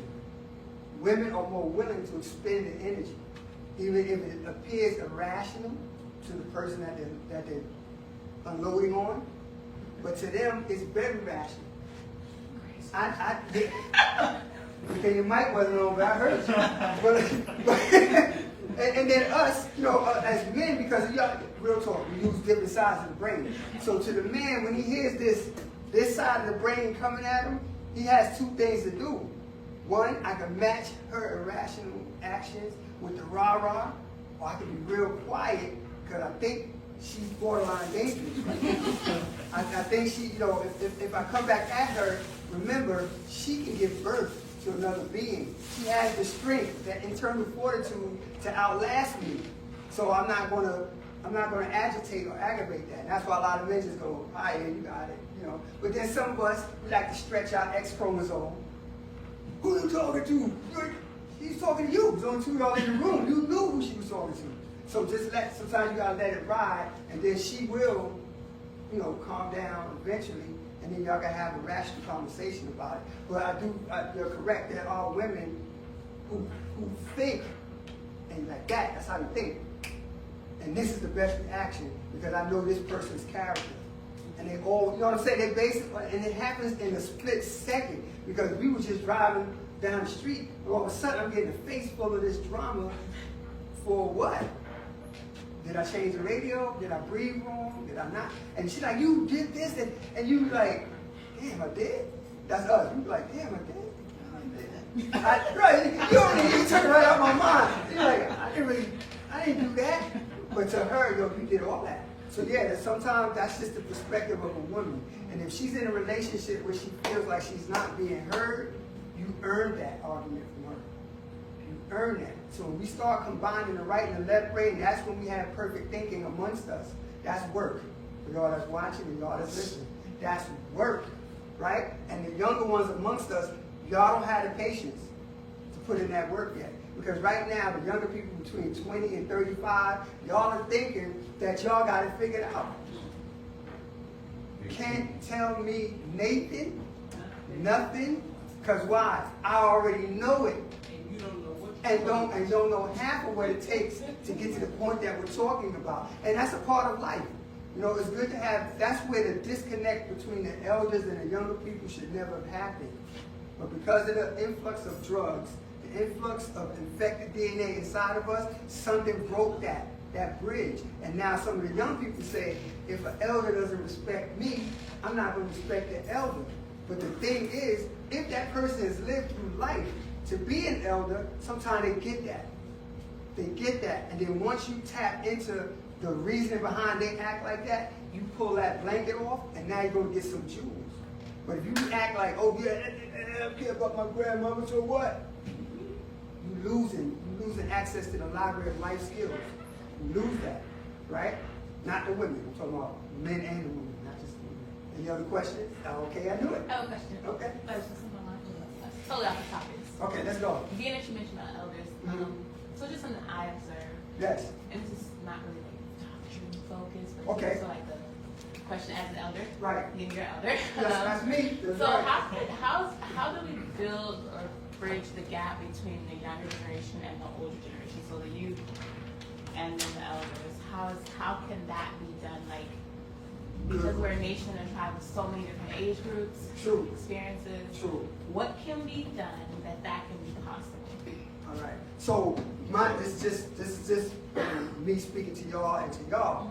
One of the first things that we have to reincorporate in society as an Nagaru, as well as in the tribe, as an Nagaru, what we have to incorporate is having something that a life skill that the younger generation may need or will need but may want to learn about, and have an elder come and teach that.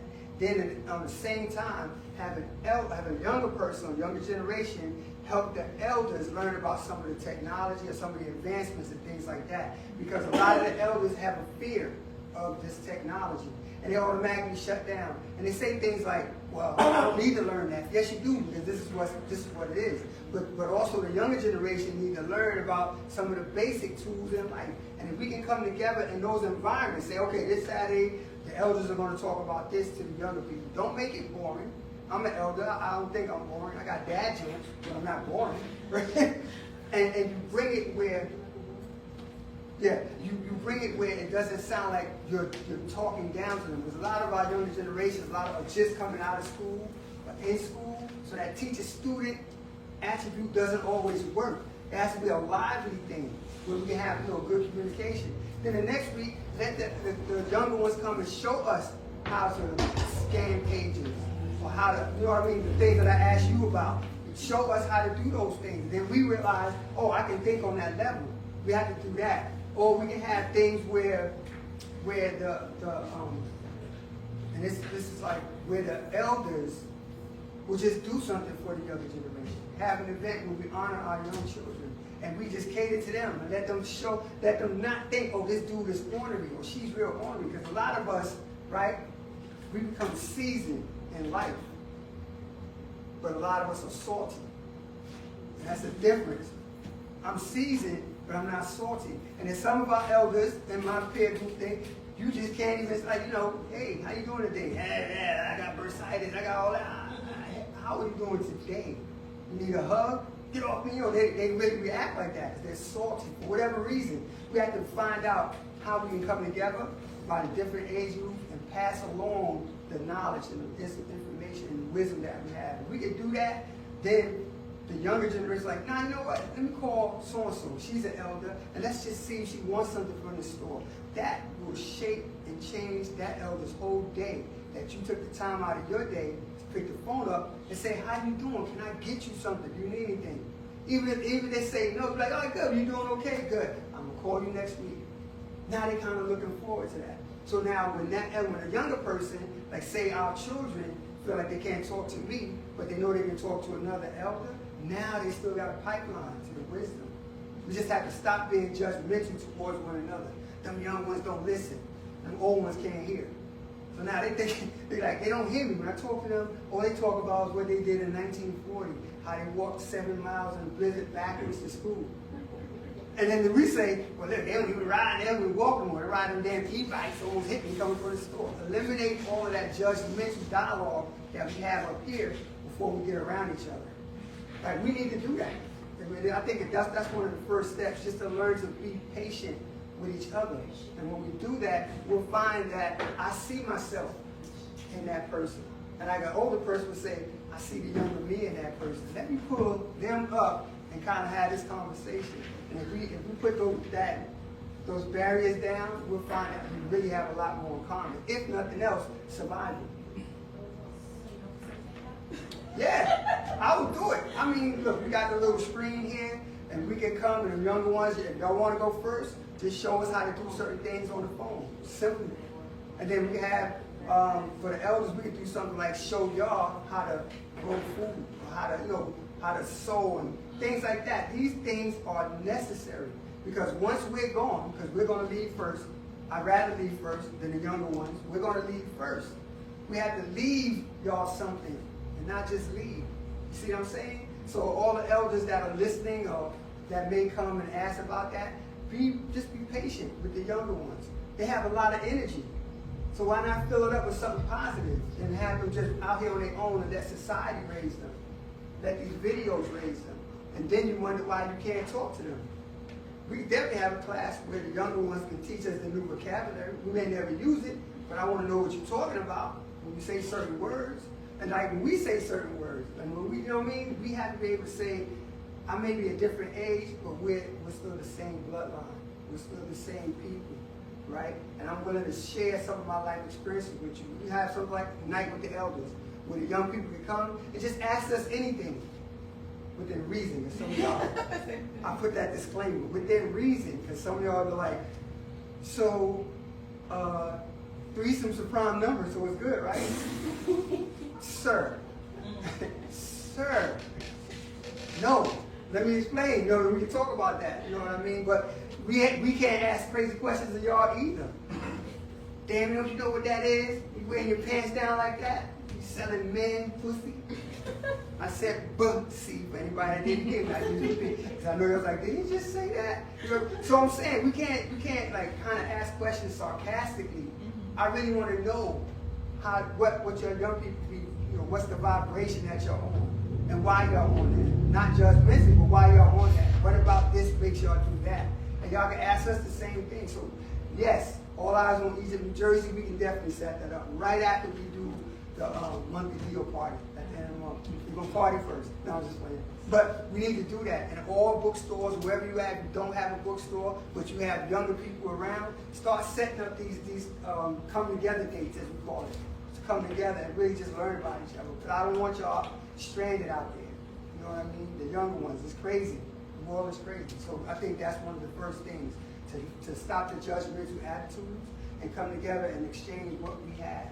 What moves us, what moves y'all. And I think we'll be all right. Chanting, not just getting overly spiritual, but if we all came together and chanted and we have that young energy with our energy, and they can say, oh wow, they kind of smooth with it, and we get together, that's more energy that's going in the right direction, as opposed to adversarial energy. You know what I mean? So Elder, you coming for that? You coming? That's it. He said yes. That's right. That's right. Mm-hmm.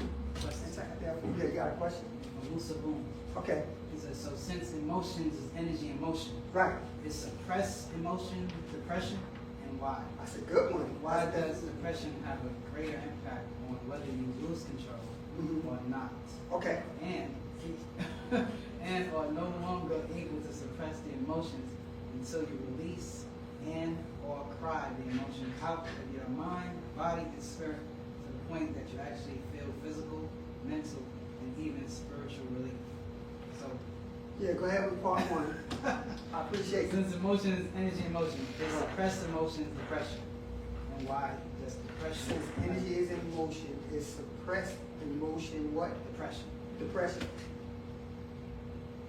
Because suppressed emotion becomes depression because it becomes personal. You're suppressing it, meaning you're holding it in and it's swirling around in your mind at all times. And then when you come up to breathe and do something that you like eat or go out or whatever, the minute you come back home and you're alone, guess what? That suppressed emotion is fighting being suppressed. So it's coming back up. And the longer you hold it, that's like pulling a rubber band back. This is suppressed emotion. This is you. And if you keep pulling it and suppressing it, when it releases, it hits harder. And now it's a personal thing that you're battling. And now you can't explain it to nobody because nobody's inside of you to understand why it's so personal to you. That's why it becomes depression. Depression is something that you experience personally and you don't know how to express it to somebody outside of the feeling that you have, which is depressed. And that's an energy that you're sending to somebody else, as we talked about earlier, may not be receptive to that. So you won't get the response that you were expecting, and then now depression has another element, rejection. And now it's even harder to face. What's the second part? This 20-part question? He said, and why does depression have greater impact Right. on whether you lose control or not? Okay. And, yeah, I'll let you get that one. Okay. All right. So depression has a greater impact again because it's personal. It's only you and that circumstance. And you try to figure it out. But because you don't think you can or you have not done so yet, it becomes more of doubt. Depression becomes doubt. Doubt now grows back into depression and is oscillating back and forth, and you can't release it because it's yours. It's yours. You can't say, I release, until you learn how to literally release that, especially once you find the root cause of the depression. If you find what that root cause is and don't focus on any of the symptoms that's making you act out emotionally, just find the root cause and let your creative mind find the answer to that. Again, sometimes it may take external help. Just like external things can harm you, external help can actually be beneficial. But the more you try to fight it and reason with it and you let doubt win the argument, you go further and further into depression. And then when you can't take it anymore, that's when you do what he said, make you act out or have an outburst. That's because you're so full of it, not full of it, you know what I mean? You're so full of the depression that it just blurts out. You're out of control now because you cannot reason why this keeps happening. But what makes it happen is some part of you and the mind that keeps circulating whatever that is. Until you address the source of it, it's going to hide in the symptoms. The actual source of it is hiding in the symptoms. And then every time it comes up, it goes, see, that's why. See, That's why. And now you're doubting yourself. Because once you find it, again, once you find the root cause of them all, and you actually just focus on that, like pinpoint focus on the root cause of it, and then you find out, are you directly responsible for the root cause? Now you got two ways. If you're not directly responsible for it, you're gonna have to release that. You can do that with meditation, calm music, just doing things that you like. And every time those negative thoughts or depressive thoughts come up, counteract it immediately with something positive. And if it's not really something that is inherent in you, it's going to dissipate. But you have to have the discipline to do that each and every time. Each and every time, especially when it comes to the outburst. You have to say, why am I outbursting on these people? They've done nothing to me. And if you can answer that before you open your mouth, you're thinking. You're already on the path to curing whatever that issue is. And if you need to seek help, put the pride down. Put your pride down and say, I got to talk to somebody. Not my friend, because the only time I can call them is 2 in the morning.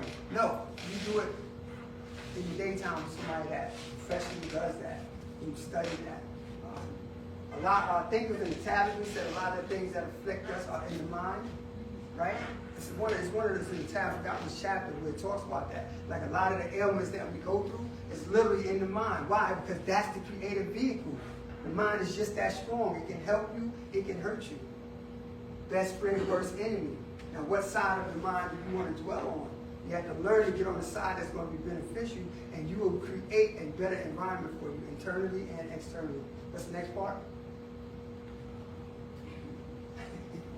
Yeah, going back to that book. Page what? He said, why does depression have a impact or not? No longer able to suppress the emotions until you release or cry the emotions out of your mind, body, and spirit to the point that you actually feel physical, mental, and even spiritual relief. That's right. You kind of answered that. You can get spiritual relief. You can get emotional release. But not as using that outward as a weapon to somebody else. You have to literally go inside, right? Tap into you. Because there was a time in your existence, if you can find that point in time where you weren't depressed. Find out that you have to really do a self-inspection and find out the root cause. That's really the answer to the question. All of the questions are in the root cause of what's the depression. If it's something external, then keep it external. Keep it off of you.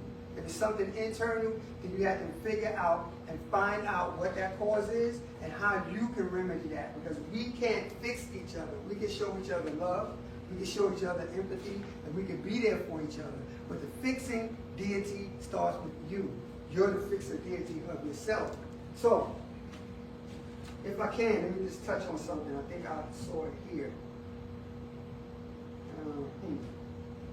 Okay. Verse 36 of emotional energy. The master teacher, YAANAN, talks about emotions like this. He says, no, emotions, that's E-motions. And ethic, now you're talking about your ethics, the moral compass, the way you conduct yourself. Ethic, ethical, relating to or treating of mortals. Ethically, ethics, the science of mortals. Moral principles, rules of conduct. Ethnic of a race, ethnography, description of races of mortals, ethos, distinctive character, genius, ethical makeup, and from whom the mother to the child, and never from the father. So again, when we're talking about you having depression and acting out, what will stop you from acting out? Your moral boundaries, the ethics that you have. You have to realize, why am I taking it out on this person? They're not going to help me. Me screaming at them. If anything, I may lose a friend because I had an outburst. But I need friends now because I'm feeling depressed. So it's very subliminal, the way it can trigger you one way or the other. But when you are strong ethically and don't become weak, because that's what happens when a lot of times when you get depressed, let me touch on this. When you get depressed, something happens to your emotional energy, your spiritual energy, and your etheric potency. It drops. And when it drops, those beings from the lower realm who see that you drop, they can actually reach up and grab you. And they're the ones that's filling you with the doubt. They actually infiltrate the way you think and feel about yourself or any given situation. When you become aware of that, you simply raise your countenance. I know it sounds a lot simpler than what I'm saying because it does take work, but it begins with you. And because it's you and you know you more than anybody else, you can do it. You just have to have the discipline to say, you know what? Whatever this is, I can get through it. Start with that. Self-affirmations. I can get through it. And you push on, and you push on. And if you find that you need help, then you find that help. That's when you put the ego to the side. If you love yourself enough that you don't like the way you feel, which you really don't because you're depressed, you obviously don't like something. If you really feel that way, now you have to get to the point where you're going to feel differently about you, your world. And when you do that, you're on the path to finding whatever that issue is. And it varies from person to person. I can't stand in front of y'all and say ABC is going to work for everybody. It's not. We're unique. It never happened before. We're never going to happen again. However, the thing that's constant is the mind. That is the creator in all of us. So you have to create a circumstance that alleviates that depression, and come back up. I pray that answered the questions. I pray it does. If not, I'll reduce them all. You can just write it in. Any more questions? Okay, with that, I'm going to pass the class. Once more, Captain. Thank you all. Appreciate it. And show me where we at. Oh, bet. Yeah, start over with that. Bet. All right.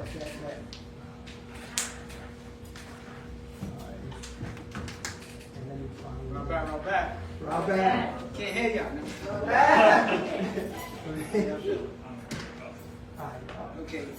Earlier, question was asked, how does holding a tuning fork only in the left hand produce perfect pitch?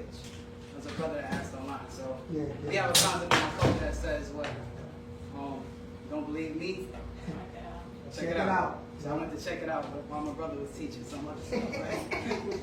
So what happened is, what I found was it says perfect pitch, also called absolute pitch, is the ability to identify or produce a specific musical note without any reference point, right? So it says, so research says that perfect pitch is strongly tied to the left side of your brain. And that part of your brain that's still with perfect pitch is called planum temporal, right? And this is a part of your auditory nerve as well. And it's the aspect of your brain that first hears sound. So the left side of your brain. They also got this concept where when people, we have the left ear and the right ear, right? So people often can hear language, right, faster on the right side. But when it comes to music, they hear it better on their left side. And when we're dealing with the tuner fork, we're dealing with chants, which is singing, which is music. So that's it. Does that sound right reason? Yeah, I'll exactly that. Yeah. All right, we got a question from Pawahu. He says, Raulback Muisar, happy sunrise to all. His question is, what is the difference between Holy Ghost and Holy Spirit? You gotta ask the pastor. Nah.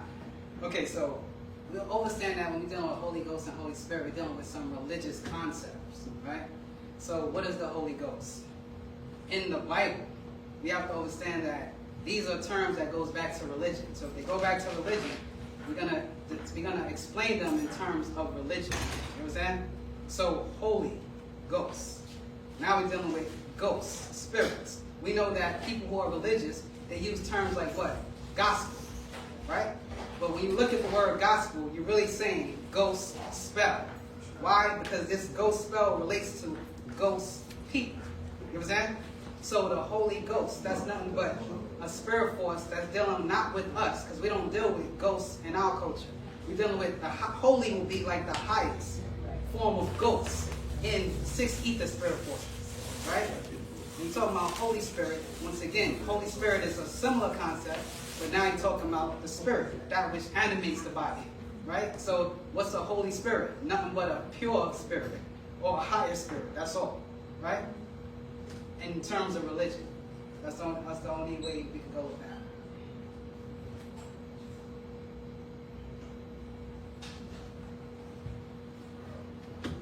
All right, I have another question. This is from Jamal Chris McNeil, Raulback. He says, my doctor prescribing some depression pills, should I still continue taking them? If your doctor prescribed it, you should listen to your doctor. Because we're not doctors over here. Right. We're doctors, as in teachers, Right. but not medical doctors. So if your doctor prescribed it, you should listen to your doctor.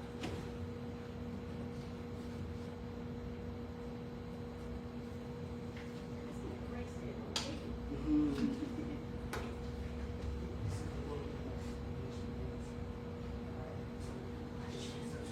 Yes, yes, yes. Yes, lady in the front row. It's kind of like a question from last week. So last week we talked about the 13th disciple of Jesus, right? So with this being 2025, we still talk a lot about Jesus' religion, the Bible. And I understand that there are people who decide to reach into schools, so they have to be woken up or awakened. So as a Sabian though, and Wapian, this whole concept of Jesus, is it real? Because it's like we talk a lot about the concept of Jesus. Now I know in ancient Egypt we had our own, but we talk a lot about Jesus as if he was like a real person in the Bible. Okay. So when it comes to the Jesus concept, once again, we're talking about religion.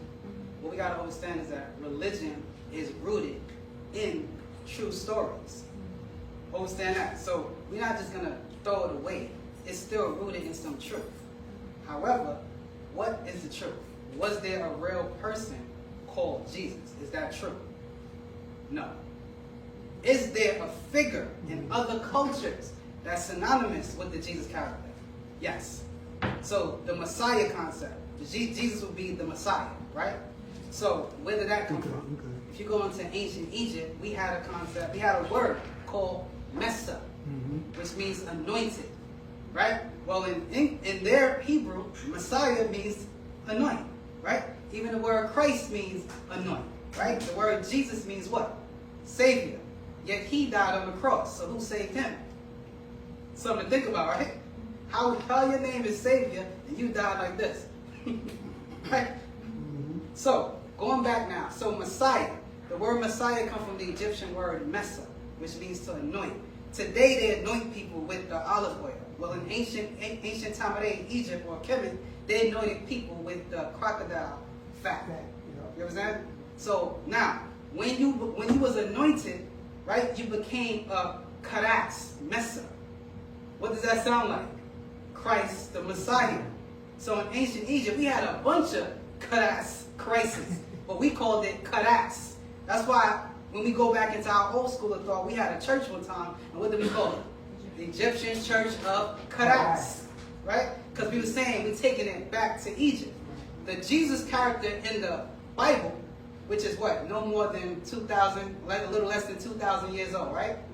That person in the New Testament, right? Because in the Old Testament, you do know that Jesus is not talked about.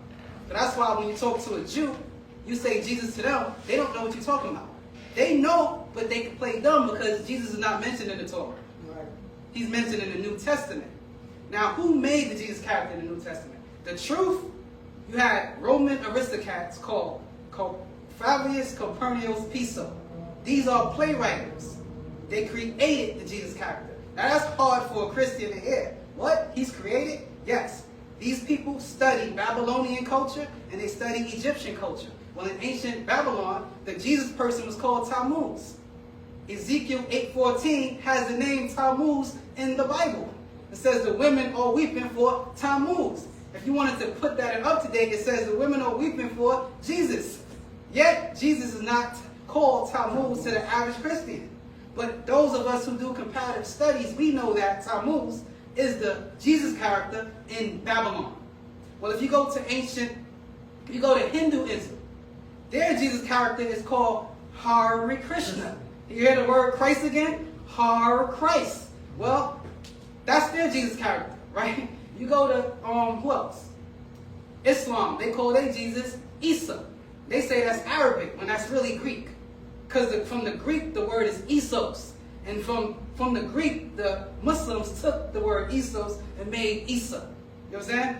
Now you go to ancient Egypt, the cradle of civilization, or ancient time of day, Kemet, right? Because every time I say Egypt, some Kemites go, yo, say Kemet, brother. I'm like, I'm trying to get the people who don't know. Thank you. You know what I'm saying? Thank So now, when you go to ancient Egypt, you have a character named who? Har. Does it sound like the Hindu name? Har Krishna?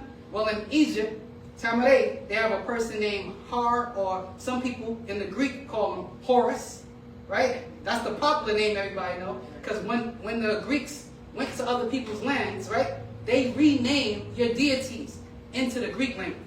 So Horus, whose name is actually Har, or some people say Heru, and think that's the right name. No, Heru is a plural, because in Egypt, when you add the U to the end of a word, you're saying a bunch of Hars. So when you say Heru, you're saying a bunch of Hars. You see?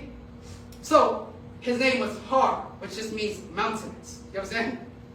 So this person is actually real. Har is real in ancient Tamaré. Tammuz is real in ancient Babylon.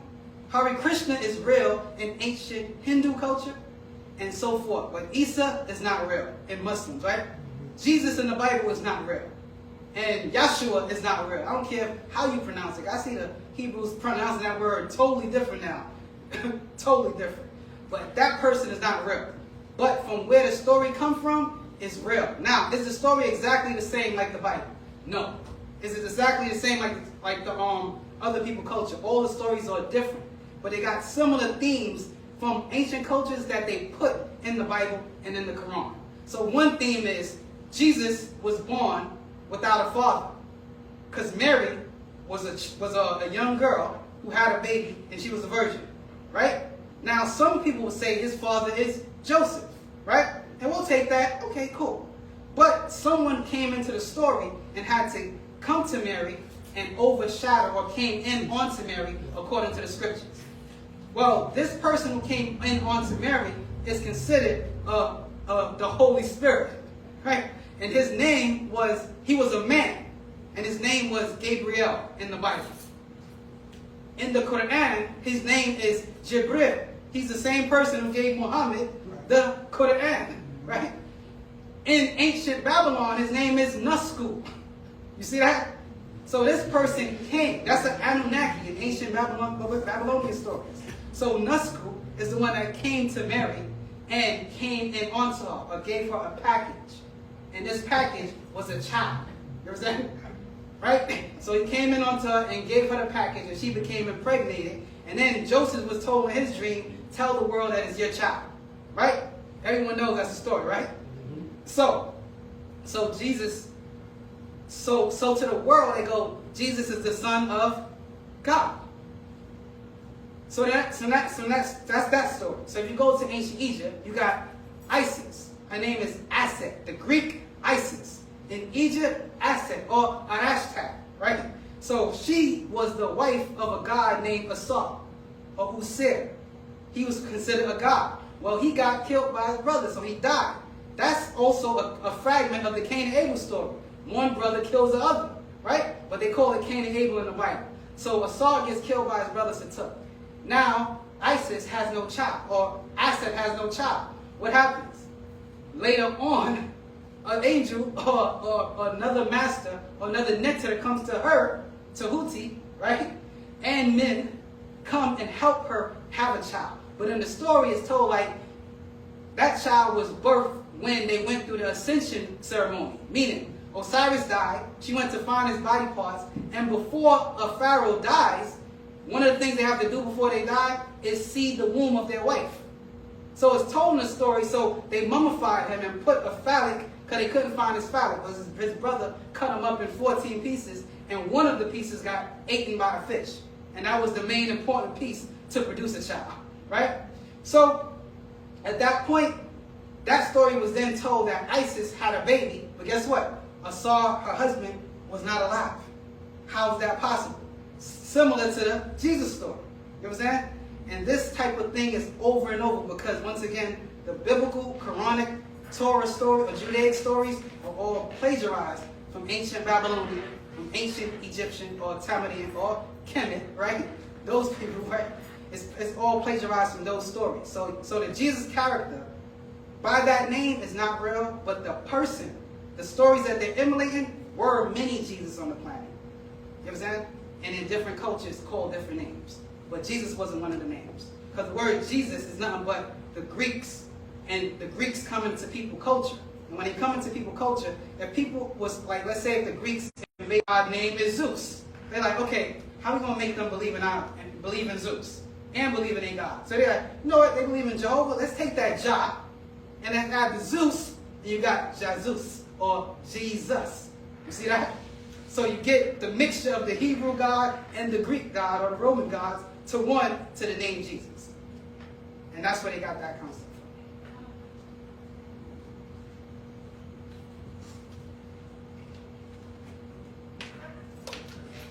Nothing online right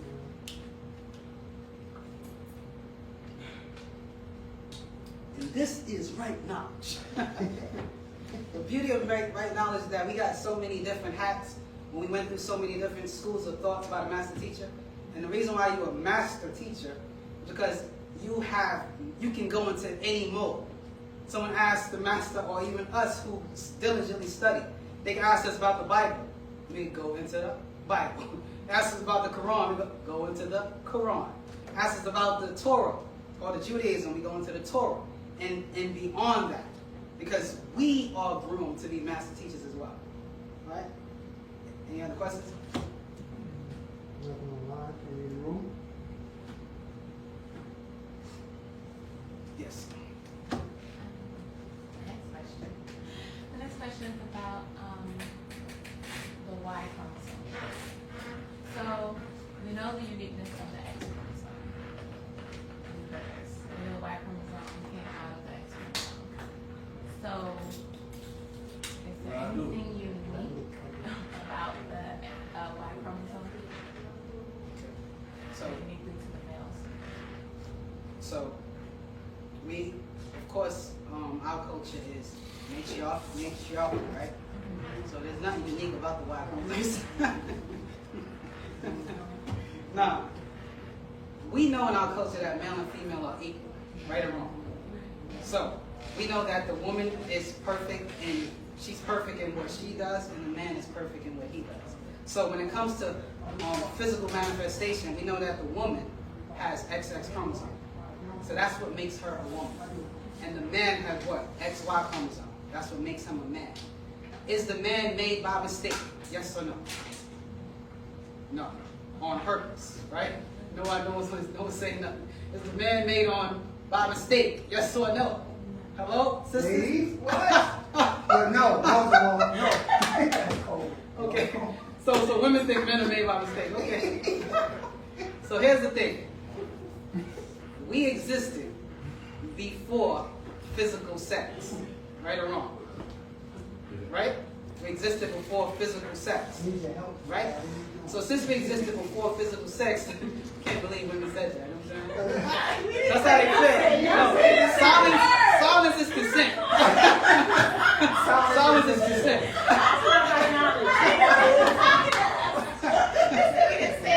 There's like, yeah, by mistake. I'm like, they try to have a baby without the mistake. We did have babies. Not today. Not today. Not today. Not today. No, unfortunately not today. So here's the go. So here's the thing. Let me show you the uniqueness of the Y chromosome. We know that. Let me ask the women. Women. Y'all the goddesses. Y'all the goddesses. Y'all got XX chromosome, right? Or both your chromosomes functional? Yes or no? Yeah. Wrong. Wrong, goddess. You said what? Or both your X chromosomes functional? Oh. Is both the female X chromosomes functional? No, not fully. Okay, so women function on one X, even though she has two. Mm-hmm. Why is that? Because we created y'all. we're gonna go into that. We're gonna go into that, but I'm gonna answer. It's not us. When I asked our female ancestors fell in love with their creation, they created the men because they were tired of lugging and they were tired of carrying heavy stuff. So they created male from their own cells. That's why you guys have breasts, but they don't work. Right? You have a space where a womb would be, but there's no womb. That's why men can't breastfeed. Mhm. So the reason why that X doesn't work is because we created you guys. And once we fell in love with our sons, then it was like we forgot how to create on our own. Okay. So That's my take. I'm respectfully correct. So the reason the X don't work is not because of what she said.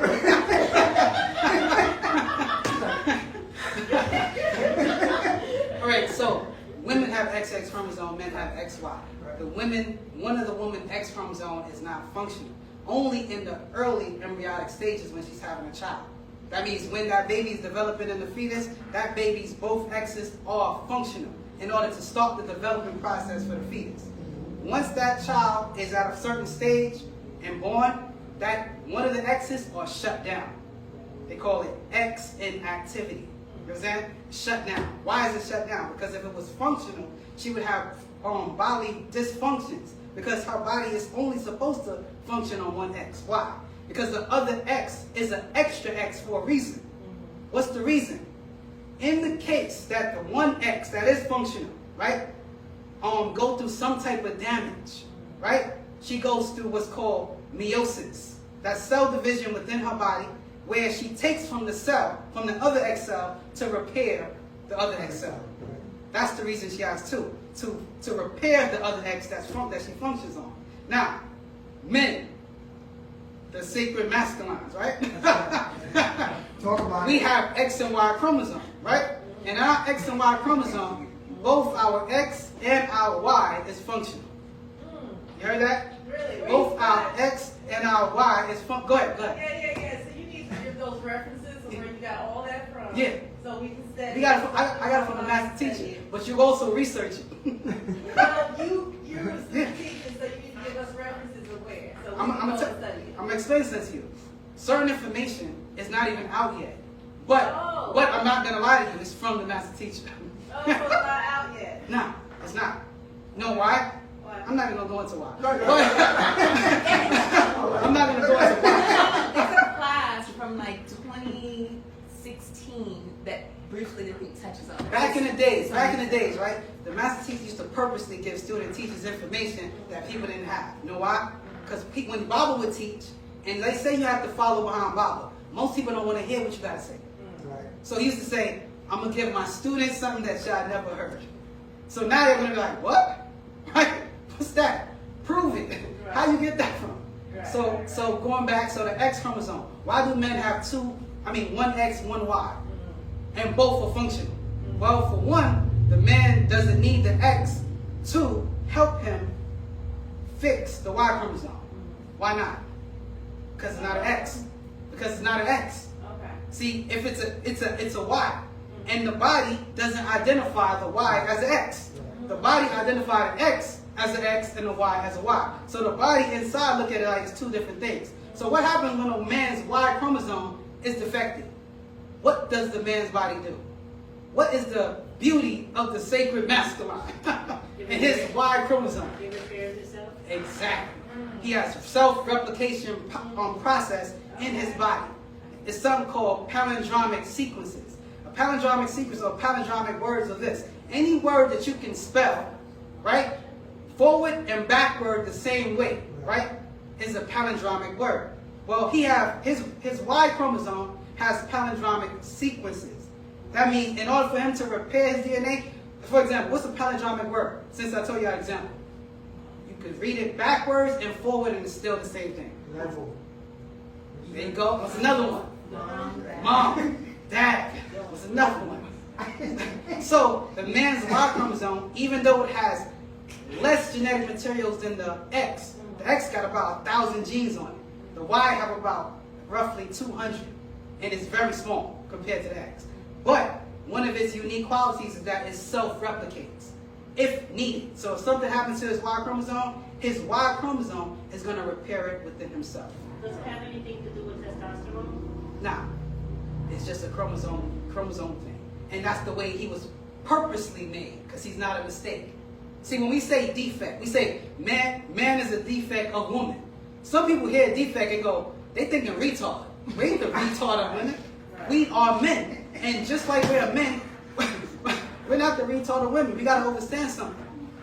Our doctrine is not a feminist doctrine, right or wrong.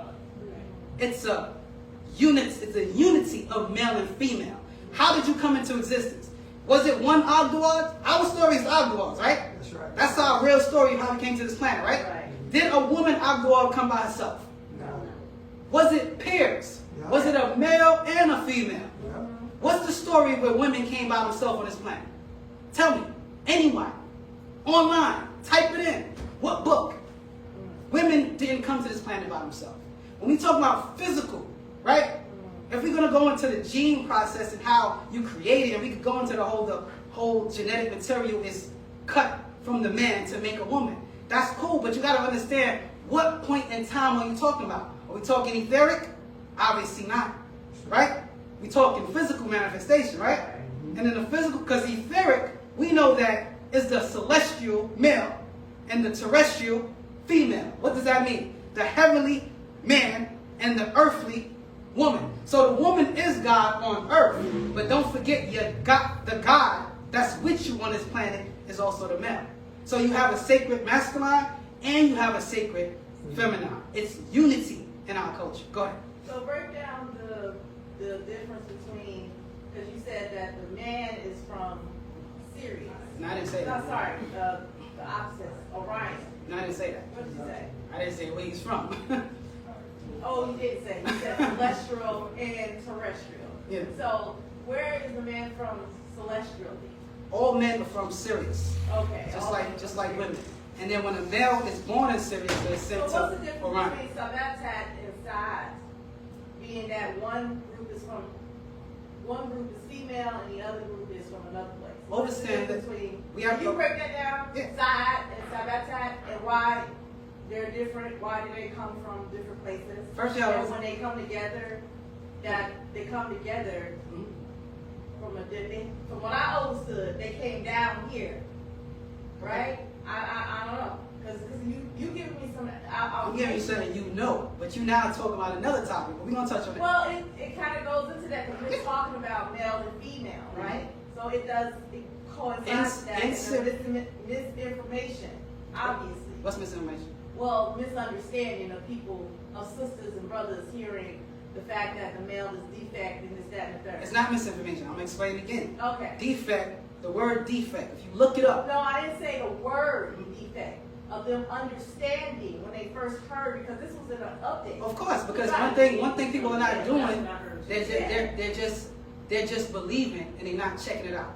Right. So when you read something that the master puts, don't just read it, check it out. It sounds good, especially when a woman says it. Yeah, you're a defect.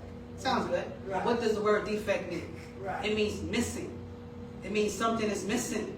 What's missing? Right. Genetic material. Mhm. The genetic material that make you a man and not a woman. Mhm. We understand that the man is in the shell of a woman because his Y chromosome does come from the X. Right. But, so now, going back to your question about beings that's living on Sirius and Orion. Well, we have to understand this. You're told stories at different times and not told times and dates. You're not told the dates when these things are happening. And you're not told what project is this, because there's many projects. On Sirius, you're told a story that women only live on Sirius. That's what you're told, right? So the Shaggies are women? Only Shaggy women live in Sirius? Or the Shaggies not from Sirius? Well, My question- because you said my question, so I'm trying to answer it. Right?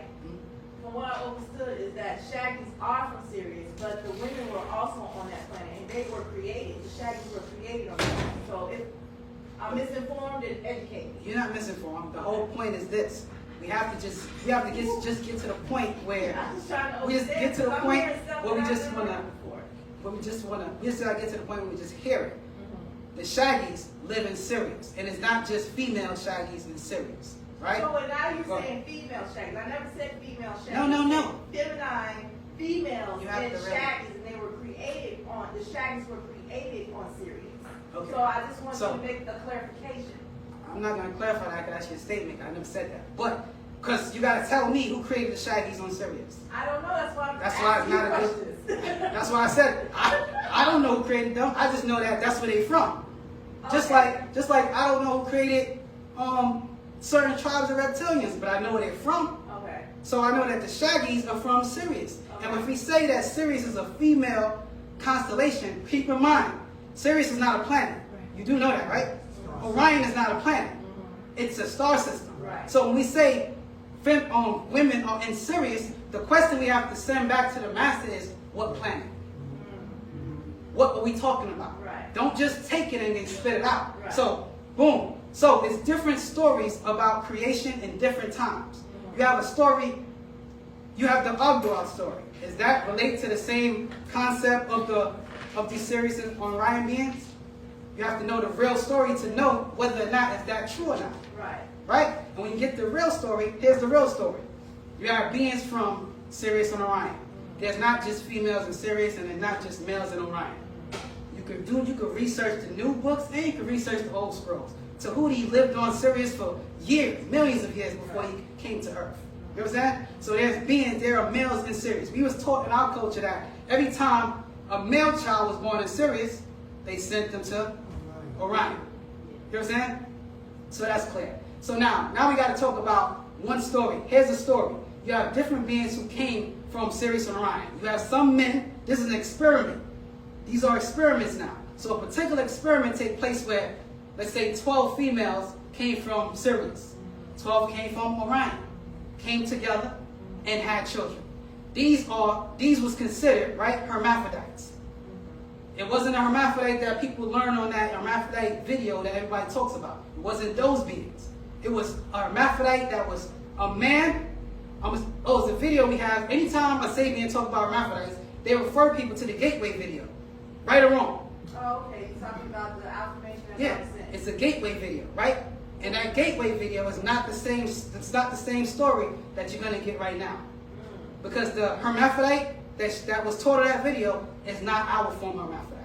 So you had 12 beings from Sirius, 12 beings from Orion, females, males. These beings were hermaphrodite and hemorphodite. There's a reason the prefix is there. Hemorphodite and hermaphrodite, who came together. These beings had a certain type of chromosomes. And these chromosomes, they had the 3 chromosomes. One was YXX, the other one was XYY, right? When they come, now these beings wasn't the type of hermaphrodites when you say female spirit, male body. It wasn't like that. These was, if it was a hemorphodite, his gender was also a male. If it was a hermaphrodite, her gender was also a female. When they came together to have children. Their offspring became the XY and the XX. They had their children as twins. In fact, I heard someone say hermaphrodites don't have twins. Well, in ancient times, they did have twins.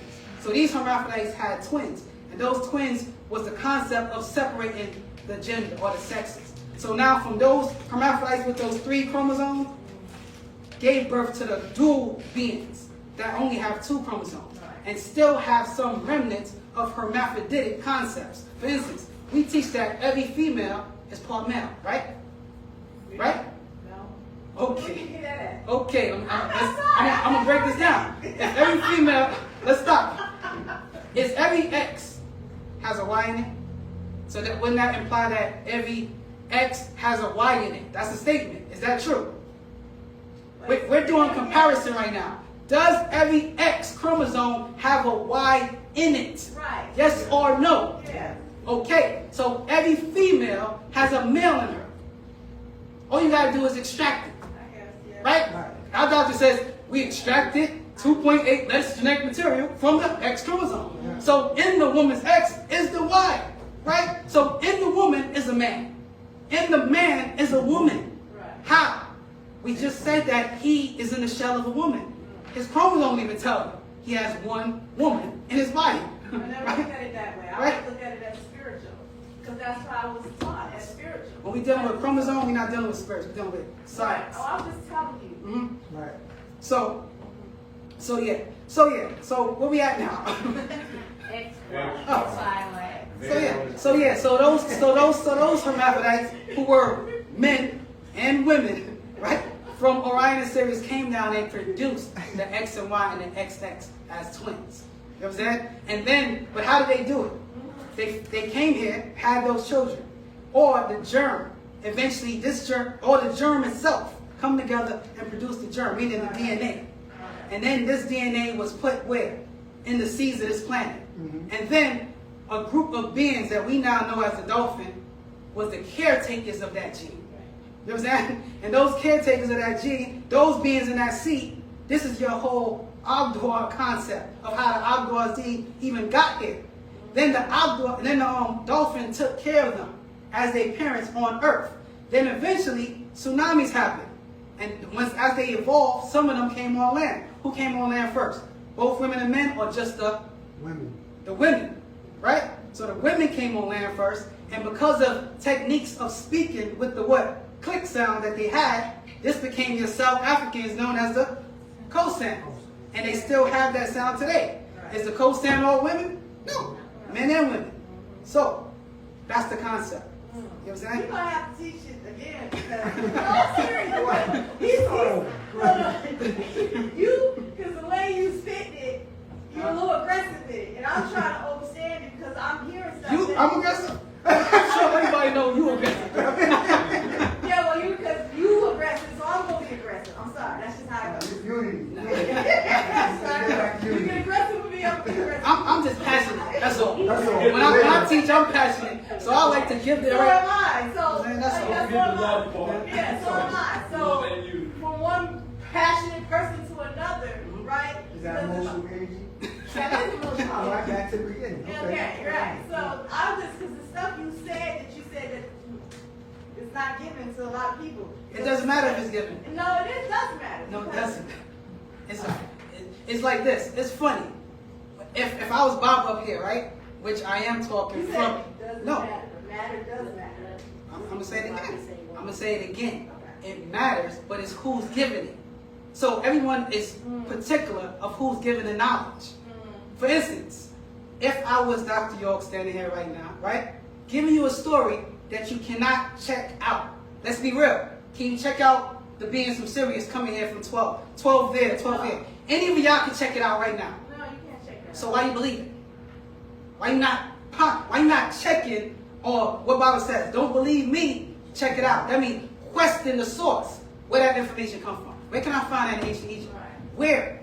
But you don't. You accept it. Because of the person conveying the message is who you accept. Just like religious people. If I went to a religious person and I said, what your pastor said is wrong. If they love their pastor, they're like, no, he's not. You just need to, have that spirit in you. And eventually you'll understand. You know what I'm saying? So you're saying because you're giving it out. Exactly. No, that's not true. Because there's something you said. Do you want me to read it? So I want me to read it from Bible? No. Want me to read it from him? Exactly what I just said? No, it's okay. Because you're taking it the wrong way, and I'm trying to understand. I'm trying to come from an understanding. Because you're taking it the wrong way. No, I'm not because yes, you are. Because you coming with this energy. And energy is motion. Watch all my videos. All my videos is fire. From the beginning, I'm not talking about your vision. I'm not putting your videos down. I support you. I didn't say that. Okay. I'm just saying I'm a fiery person. That's how I teach. That's all. Don't get offended. Okay, I understand that. So what I didn't understand is in the beginning, because you were talking about something, I was like, I don't remember hearing that. And you're saying like because it's coming from you that I don't believe it. But there has been an update where Bob said that it was going to come to a point where nobody's going to be able to check nothing out. That's true. That's what I'm talking about. That's true. So I believe it because it comes from Baba, because I know that the wise, they said that already. So that's why I believe it. But that part right there, because you're a student teacher, you've been around for a long time, right? So I know you've been in certain classes, right? Because you do propagate, because you were in the propagators class, correct? All right, so that's how I know where you got it from. So that's why I accept it. You understand?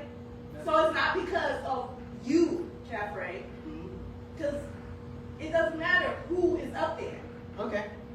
If I know, right, that certain people have been in certain classes, then I'm going to accept it because they've gotten the information from the wise that come from BABAH YAANAN. So you can't say what you just said as if I don't know what, you know what I'm saying? That's what I'm saying. Because you said it doesn't matter, but it does matter. No, I said it doesn't matter in the sense of it only matters when the person who's giving the message. But you clarified it, so it doesn't even matter to even go back on that point, right? So Any other questions? Go back to the emotional from the beginning. And we did. You don't understand where I was coming from, because you seemed like you wasn't, you just kept, and I was like, no, that's not what I'm saying. We got a question from Don Murray. He says, Robert, have other extraterrestrial entities learned the ability to live for countless years like our ancestors? And is our Salafu the only species or race with the soul force? So you got two questions. So the first part, yeah, many extraterrestrial species know how to live longer. Humans don't know how to live longer. You know what I'm saying? That's all. Once you're a human on this planet and you don't have no connection to any higher spirit forces, you don't know how to do it. But extraterrestrials who time travel and go from one dimension to the next, they know how to live longer. The Anunnakis know how to tap into the whole Malcolm Z concept. You know what I'm saying? There's on the walls, on the stone tablets show you the me stone on some of their wrists as a round circle. So they know how to have extended life. Even when you think about the Garden of Eden story, that concept is, the Garden of Eden story was what? It's a story taken from Adapa and Titi, right? But who was that story? What culture did that story come from? The Babylonians, who are the Anunnakis, right? How do you know? Because you could go and say, okay, Adam and Eve is a name that people give for the first man and first woman. But if you start cross-referencing Babylonian tablets, you'll find out that who they call Adam and Eve in the Bible, their name in the Babylonian tablets is Adapa and Titi, right? Genesis, book of Genesis, right? In the Bible, in Hebrew, their name is Nekeba and Kadmon. That's the Hebrew names. But to the general consensus, it's just Adam and Eve, right? Eve in the Bible. Oh, what's the next part of this question? Okay, and but are. Before I go somewhere else. All right. So the second part of the question is our Salafu the only species or race with the soul force? The soul comes from our ancient Riskian family. So from what I understand, that's a Nagaru thing, or Riskian Netiru, that's our concept. So anyone that comes from us can potentially have it if they're from our seed. For instance, most people who are black, they think just dark-skinned, light-skinned black people is soul people. Well, Hispanic people is soul people too. And some blacks have a problem with that. They would look at the Hispanic and go, they're not black. And the Hispanic will look at you and be like, I'm not black, right? Yet you have some of them that will say, I am black, right? So we as Sabians, Nuapians, we have to make sure we stand on our high toe when they come around. What I mean by that is this. Don't let them have this false impression that they're not a part of the family. Back in the days when Bob used to write scrolls, he used to say, black and Latino. He slashed it. Just so they could know they are part of the black family. Because it doesn't matter if their grandparents want to say, no, we're not Morenos. That's cool. But the children that's being born that come amongst us, they need to know they are part of the black family. That's that. And they have soul. And of course, many other beings that come from us. Because even who we call the Native Americans, isn't a Native American the children of black people? And I'm not, when I say Native American, you know, it's a concept we got to point out. We know who the real Native Americans are, right? The Olmecs, right? Anasazi. However, I'm going to get you. However, the people who think they're the Native Americans, right, are a mixture today of what? Asian and blacks, right? So when I say Native American blatantly like that, I'm talking about them. Right. Those are our children. Right. Those are soul people. You know what I'm saying? And a lot of Asians, like your Koreans, you know what I'm saying? There's Asians that's under our stock. Then there's Asians that's under the Kakasu stock. The ones that's under our stock are Melanite soul people, right? So we have to know who's who on planet Earth. We have the knowledge to know who's our people. Right. Javidians. Some of the Javidians are from our seed. Right. Those are the soul people. You know what I'm saying? They don't know. We know. So that's our thing to teach. Only one that we always seclude from the soul concept is who? Makasu. Right? Because we know that he was a grafted man. Right? So what's your question? I was going on, because I was going to say, what do you explain the half souls to those who are out there? The half souls. Half souls. If I say we're half souls, a lot of black people here in the United States of America, we got whole souls based off. What does that mean?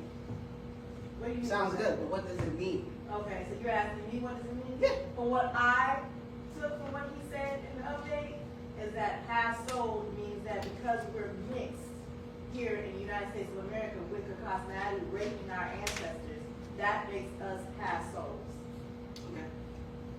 So, if you have more to elaborate on that, put it.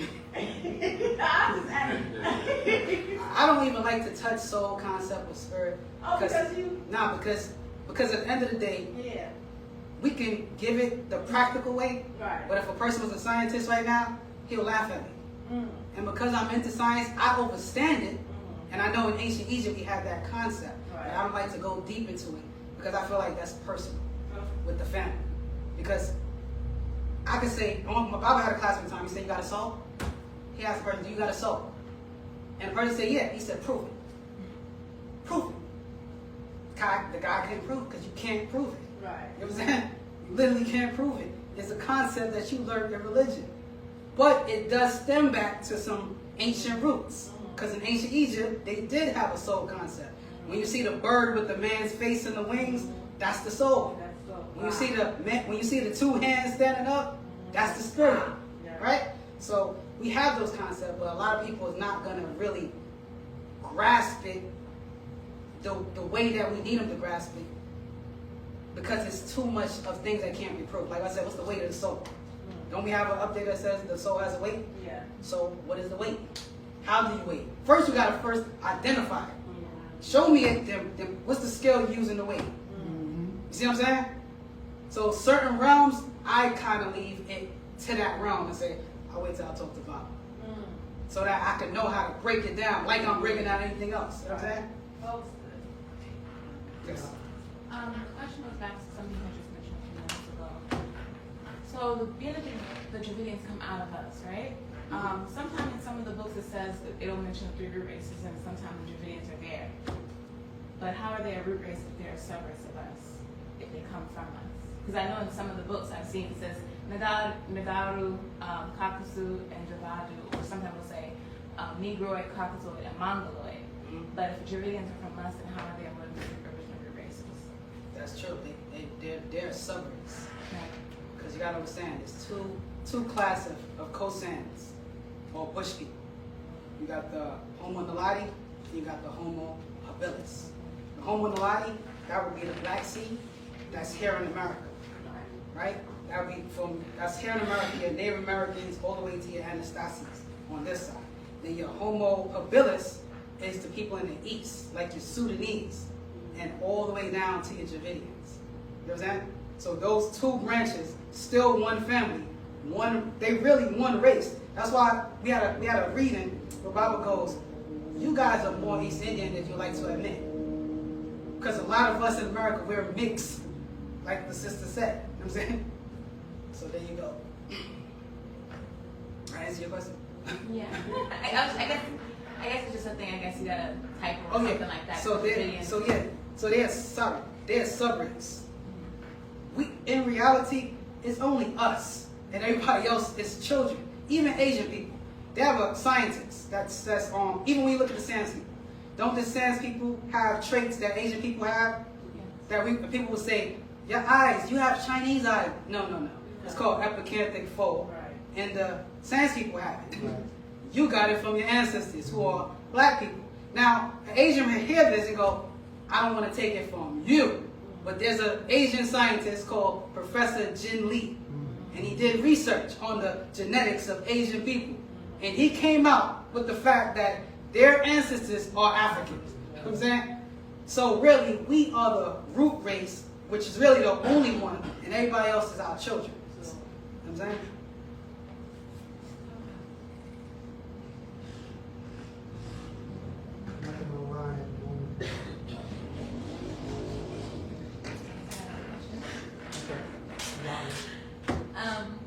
The story of TT, or what they call Eve. Okay, so the story I know is mentioned that she had a child child was, I think it was like Sinanar's child, Mhm. but was that like an act of rape? And then also was this, where does the child or children live of DACA for Adam coming in the story? Were they before or after? All right, so if you go to Genesis 3:15, that's where we talk about Eve, right? We know that Eve, this is information that you probably heard or didn't hear before. What many don't know is that Titi, Eve, or what people call Eve in the Bible, Babylonian or Mesopotamian name is Titi. In the garden, there was a being who was titled the serpent who came to her, right? And this serpent, so-called, beguiled her, right? But what he really did was seduce her. In the Bible, his name is Nakash. That's his Hebrew name. In Sumeria, his name is Ningishzida. He taught her Kama Sutra. So he seduced her, had sex with her. But guess what? He was a deity amongst the Mesopotamian culture, right? Anunnaki type, right? So she didn't get pregnant in that intercourse. So at that moment, he knew she's barren, can't have children. Other times, she was having sex with her husband, Adapa, right? And Adapa and her is having intercourse, but no children. So Nanar, looking at Titi and Adapa having sex, get aroused. When Titi gets by herself, he rapes her. When he rapes her, they produce children. Those children was Canaan and Awa. Because at that time, women produced twins. You understand?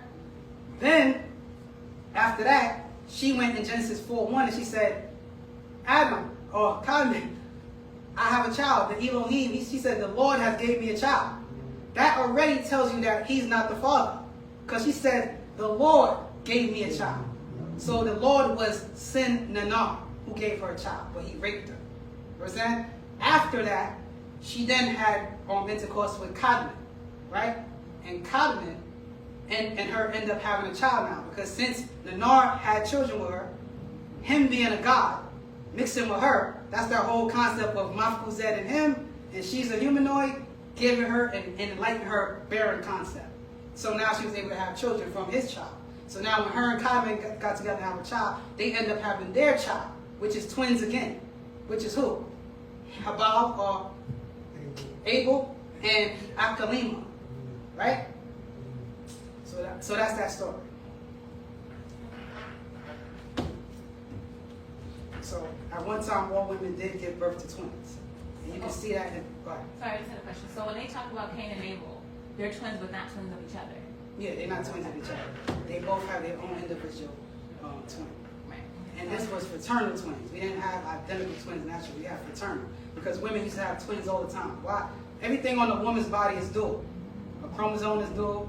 Her mammary glands is dual. Her ovaries, her fallopian tube is dual. Even her uterus is dual. Every woman has two uterus. You're like, what? Never heard that before. Every woman has two uterus. I don't know what you're talking about. Every woman has. Here we go. Let me show you I know for a something. fact I got one. Okay, cool. So let me explain that. Let me explain. I like doing this.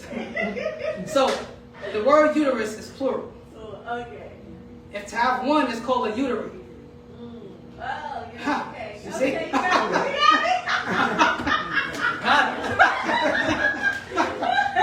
So she has two uteries that's fused together to make what's called the uterus. You see? So naturally she would have twins. We know that based on over time, she doesn't know how to do this naturally anymore, because that was a concept that she used to always do. Even the concept of saying mammals, we say humans are mammals, right? Well, the word mammal or mammal gives birth, right? It's the only mammals can breastfeed. Right. So in reality, only women are mammals. Right. And when a baby says mama, they saying breast, because mammary gland is breast. So when the baby is saying mama, they actually saying breast. So when we call women mama, we saying breast. Yeah, boy. Yeah, boy. Well, now, wait a minute. We gotta go back to the two uterus. So you say that again. You said. I'm saying that Break women. down how a woman has two uteruses. Okay, and so why she has twins through those two uteruses. okay, If So- not, I don't think I was following. Okay, so when you look at a woman, the anatomy of a woman, everything on the woman's body is two. Right, I She got has that part. Two mammary glands, and if you go to her reproductive organs, you notice that she has two fallopian tubes, right? Right. And then she also has two uteri that fuses together to create a uterus. Some women are actually born with the two uteri separated. Don't believe me? Check it out. Yeah. So some women have two down there. What causes the uterus to fuse together? That's just a natural.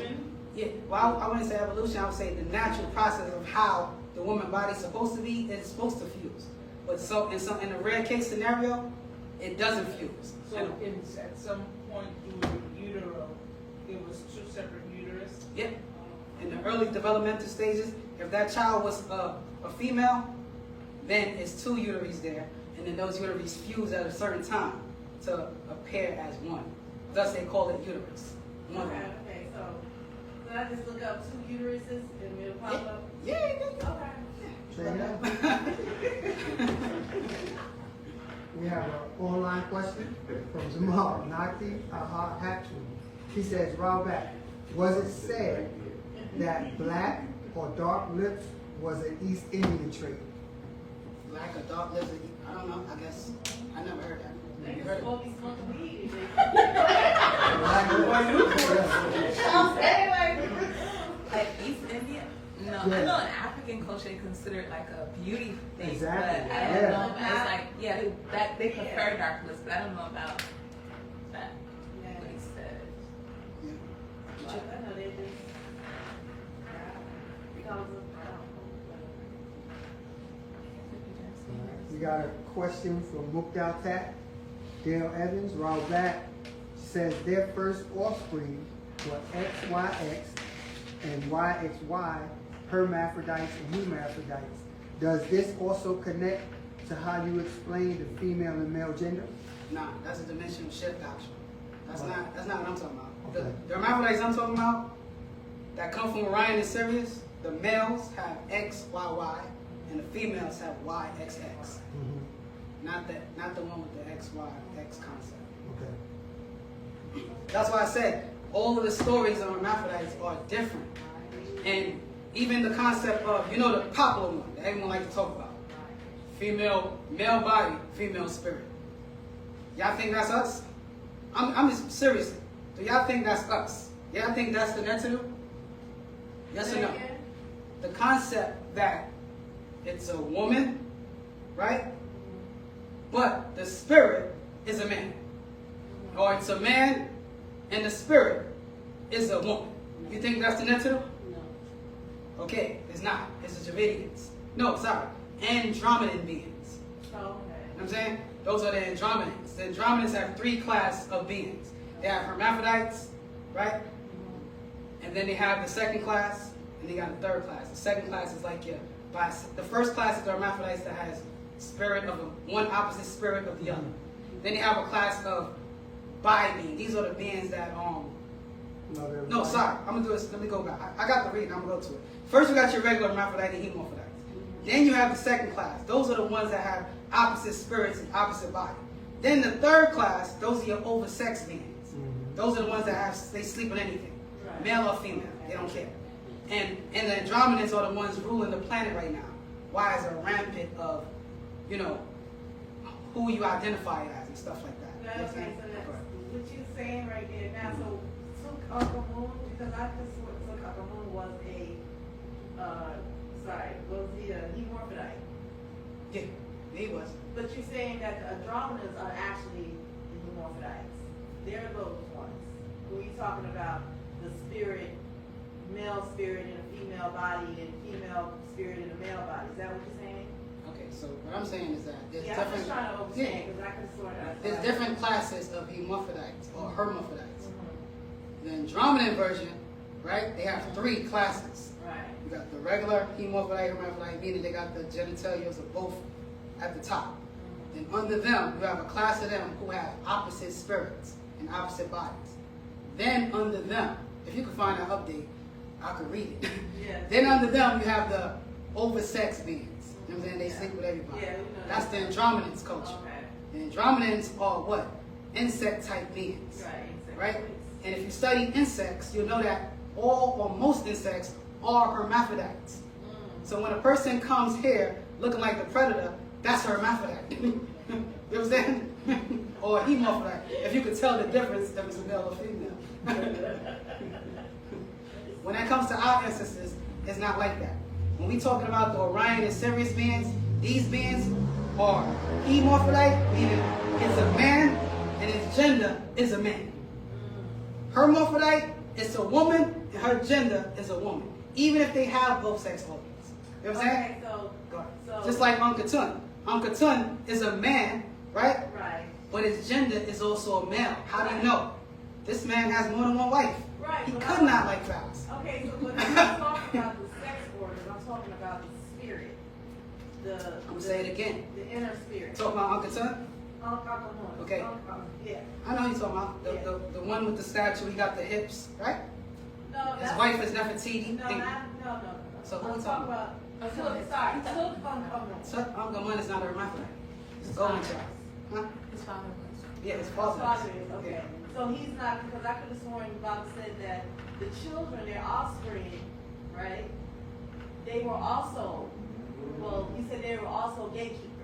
And as far as I understood, that gatekeepers are the ones that had the double residence. Okay. So it had nothing to do with the sex organs. So that's what I'm saying. So So what's I your don't know if you understand what I'm saying. What's your question you're trying to find out? Is that the same, when you're breaking down the different types of spirits and hermaphrodites and things of that nature? Because you're saying that the Andromedas are the ones that sleep with everybody, and then you're saying something about that you have the hermaphrodites and the hermaphrodites and it deals with the sex organs. That's not what I'm talking about. I'm talking about the gatekeepers. As far as I understand that the gatekeepers are hermaphrodites and hermaphrodites, which causes them to resonate dually, spiritually. Yeah. And so, Yeah, is that what you're talking about? that's how gatekeepers Okay. are. But don't confuse the gatekeepers for the Andromedans, right? Don't confuse them with them. Yeah, You're but talking about. I don't know nothing about the Okay. Andromedas. The only time I've heard about the Andromedas in an update. Mhm. As far as I understand, the hermaphrodites and the hermaphrodites are the golden children, are the gatekeepers. Okay. They're the ones Not who all of them. open the gates. Not golden children, but they're the ones. Bobby is the golden child. Okay. Well, understand this. Yes, a hermaphrodite is a gatekeeper. Right. Not all hermaphrodites are gatekeepers. Let's just be clear on that. Right? Just like not all children are golden children. Yeah, I understand that. Right? Yeah. So I want to make it clear that Right. the Andromedans are not the gatekeepers. So who That's are a Neteru concept. The Neteru have their own hermaphrodites and hermaphrodites. That's responsible for opening gates. They wouldn't put that power in the hands of a whole other species.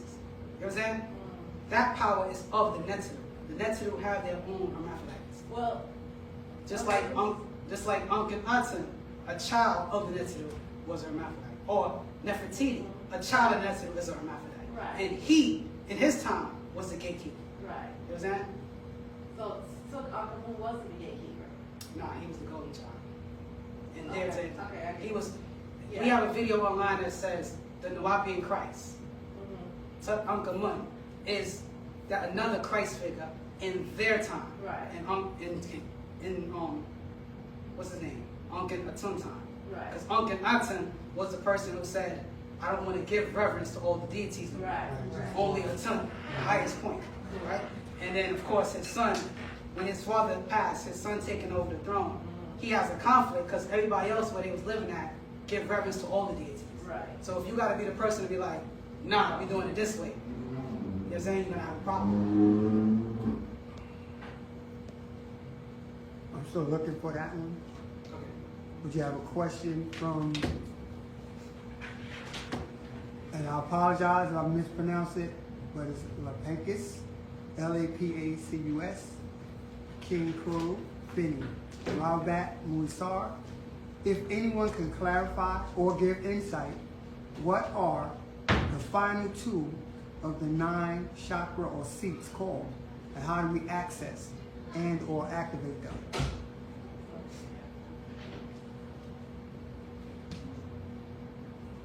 I'm going to tell you what it's called right now.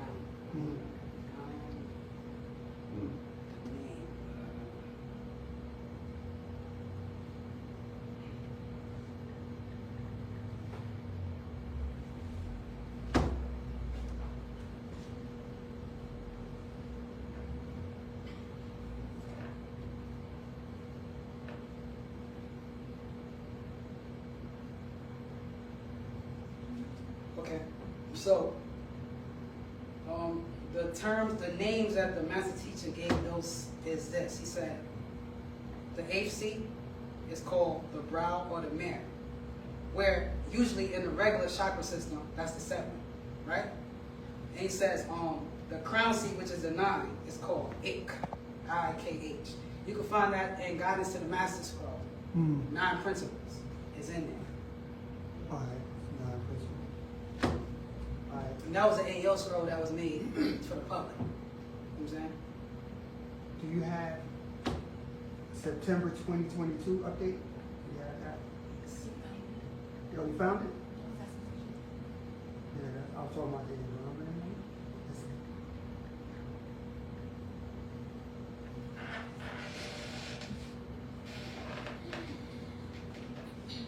No, you got it? No? Yeah. Okay, yeah. Oh, you just text it to me.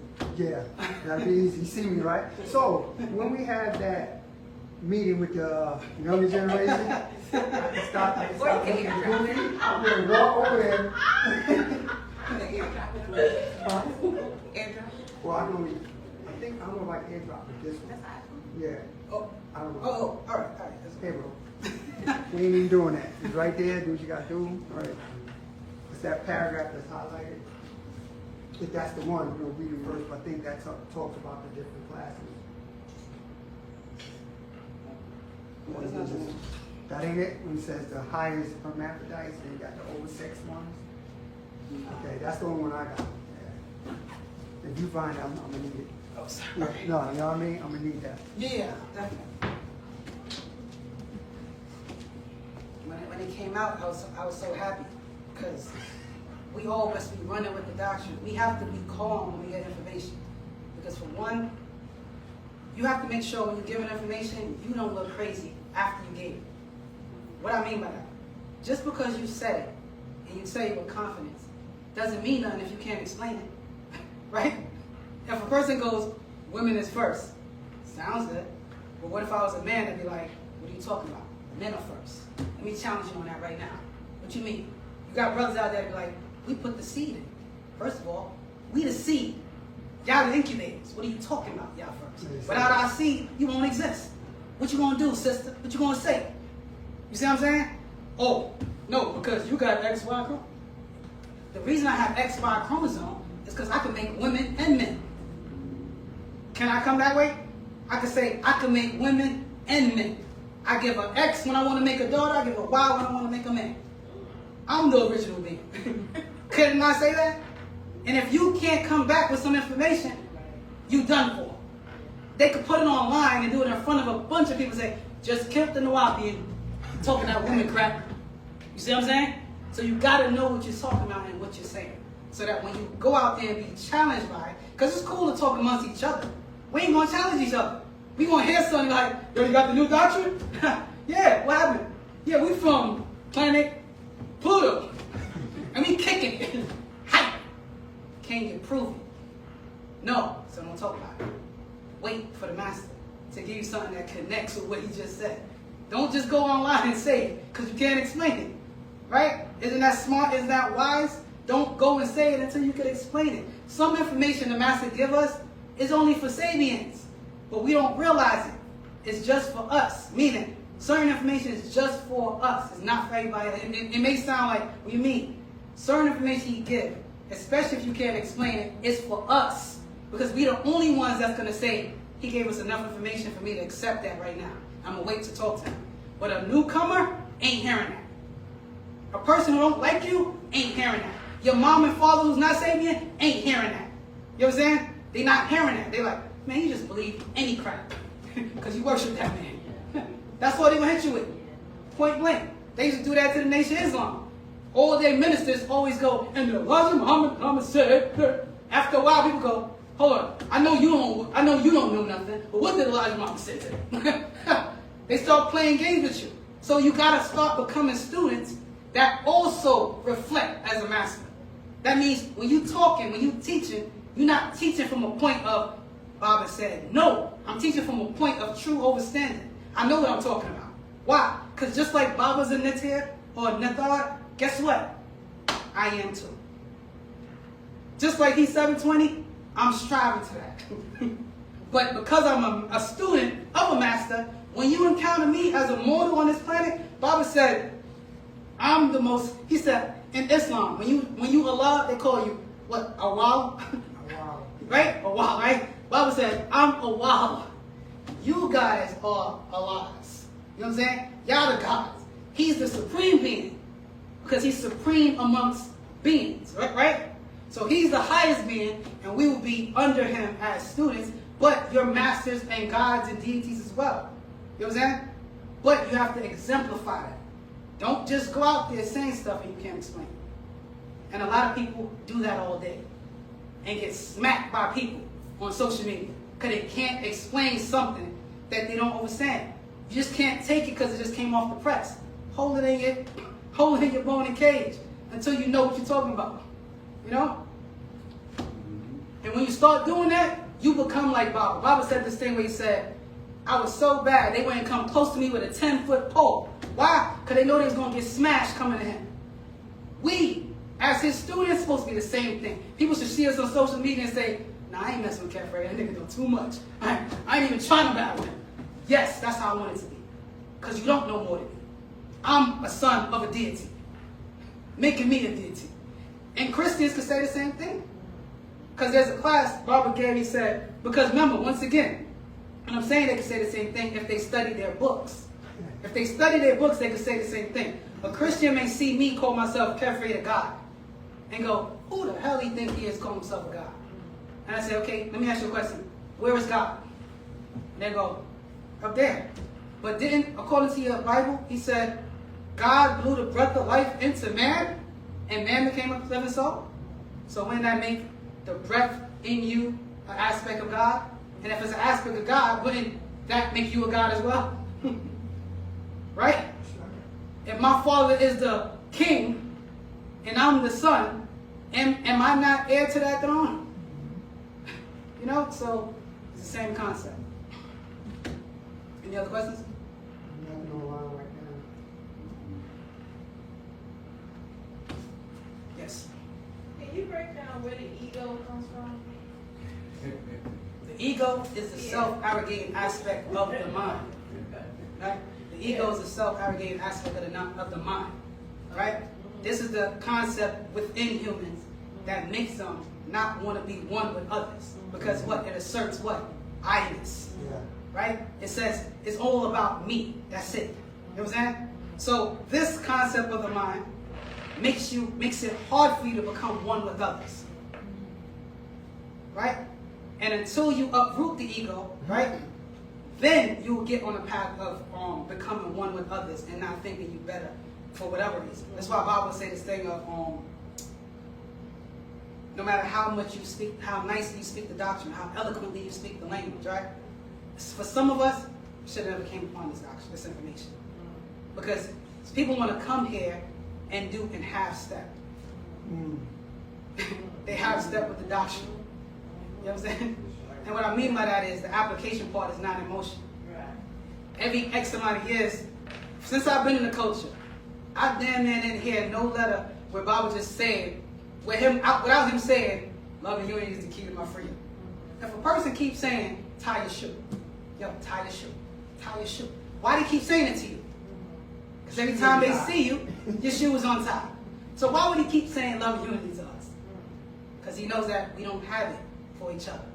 We got it for him, not for each other. One time was a story an elder told me. He said there was brothers amongst Baba, and Baba said, I want some tea.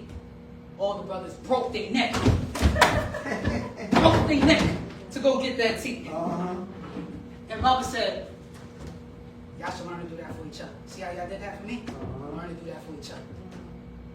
And once we get as Sabians to the point where we start looking at each other like that, and having that same reverence for each other, having that same love, respect, and unity for each other, then he will come out of prison. Because he says, all it takes is one of y'all to want me out. If it takes one of us, what does that really mean if he's still in there? None of us want him out.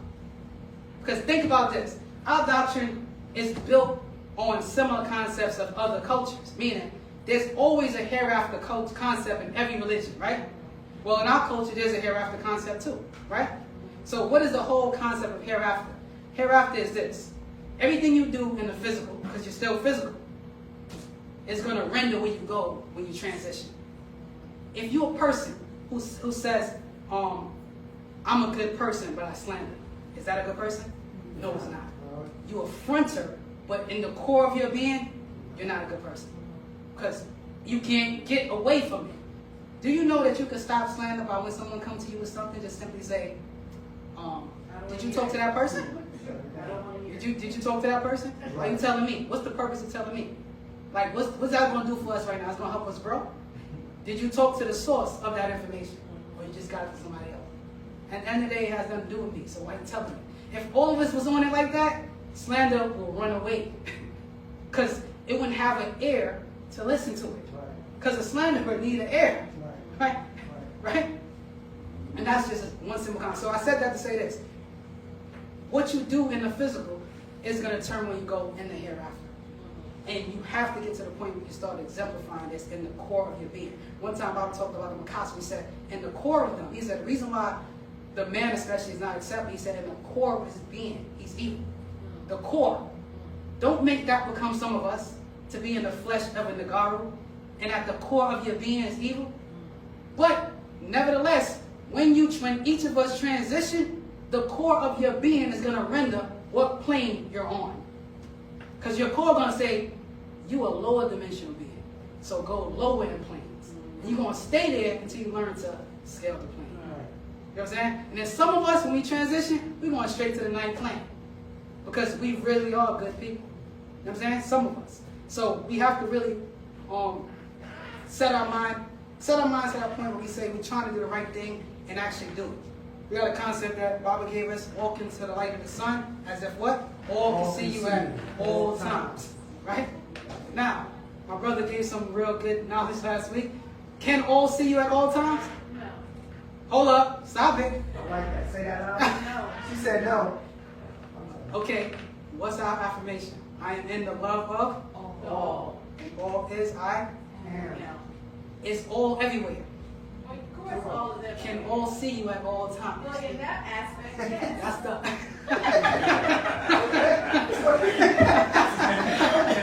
Come on, you got She's like, yeah, pick it. I'm sorry. That's just how I am. It's all good. That's how I am. Because you're saying, because when you ask the question, the first thing I'm thinking, and you say, walk in the light like all can see you. Mm-hmm. I'm thinking physical all Okay, eyes, good. right? But you're coming from, right? You're saying, talk about all expanding. Well, of course all expanding can see you. Okay. Exactly. So you gotta be more precise with me, Now, yes? the reason I talk like that, so the reason I ask the question, anytime Kevin asks a question, knows a trick. Knows a trick.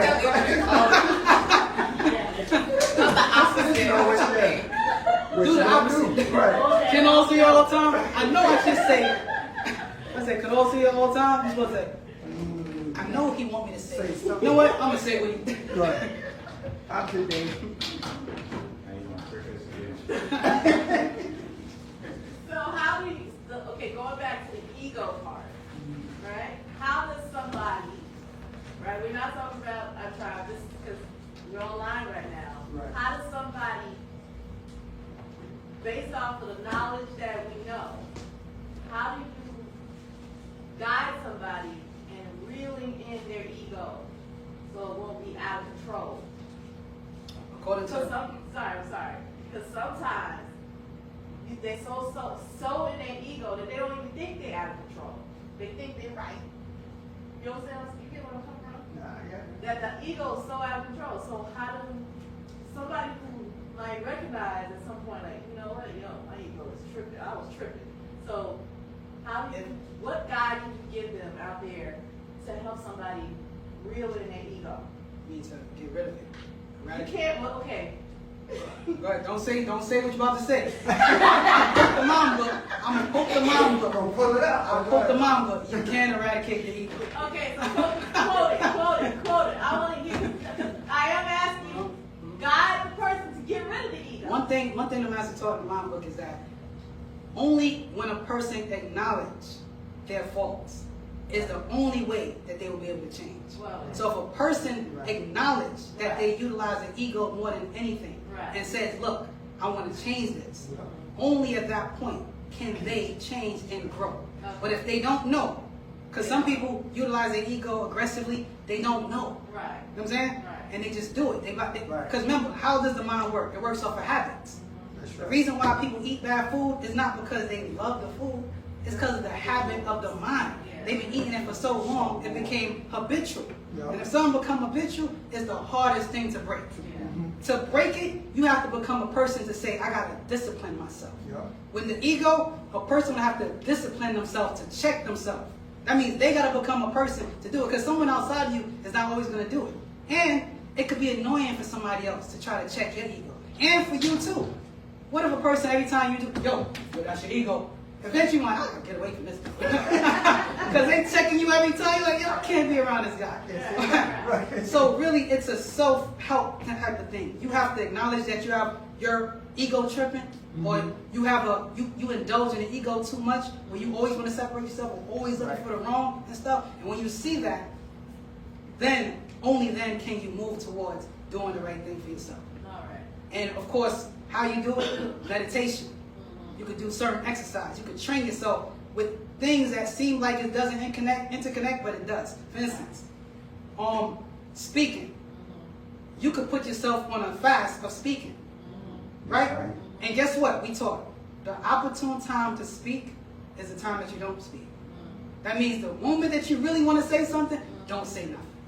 That's you training yourself to not talk every time you hear something you don't like. You training yourself. Also, fasting is a mechanism too. When a person fasts, it says you as the body, but you still relating to the mind. Because remember, you're getting hungry because of your stomach, but it's also a mental thing. If you was trained to say every morning at 8 o'clock I eat breakfast, to say you're not gonna eat breakfast at 8, your stomach gonna growl at 8. Your mind gonna be like, remember you're hungry. Remember you're hungry. Go get that food. And you gotta be the person to say, nope, not today. Right. Drink some water. You're gonna get some water today. So you're gonna be having a conversation with your own internal self in order to overcome these type of things. And also meditation. Do practice meditation, quiet times. And meditation is complicated, but it's necessary. So the first point of meditation is concentration. You gotta learn how to concentrate on something. When you learn how to concentrate, then that will segue you into doing real meditation, where you can focus on nothingness. That's right. You know what I'm saying? And so how do people deal with their 30 spirits? Because sometimes people have 30 spirits or more, which cause them to, sometimes it's not them, it's the 30 spirits. So how can you guide somebody on how to deal with those? I'm gonna get that question to my brother Sobek. That's all tag. You got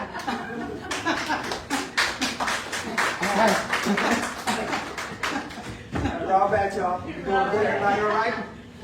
I love my sisters. I saw my tattoo. I shook. Right. So, it's important that you first and foremost learn your natural voice, your true voice. Then you're able to discern the sounds, the tones, the energy of other voices that are within you. Because that's the trick. The 30 spirits, they come from inside. So it's not like someone's talking to you outside. Their voice, their tone, their sound literally sounds like your idea, except one thing. It's not what you would do naturally. And because it's not the natural actions, you got to say to yourself, why would I think to do that?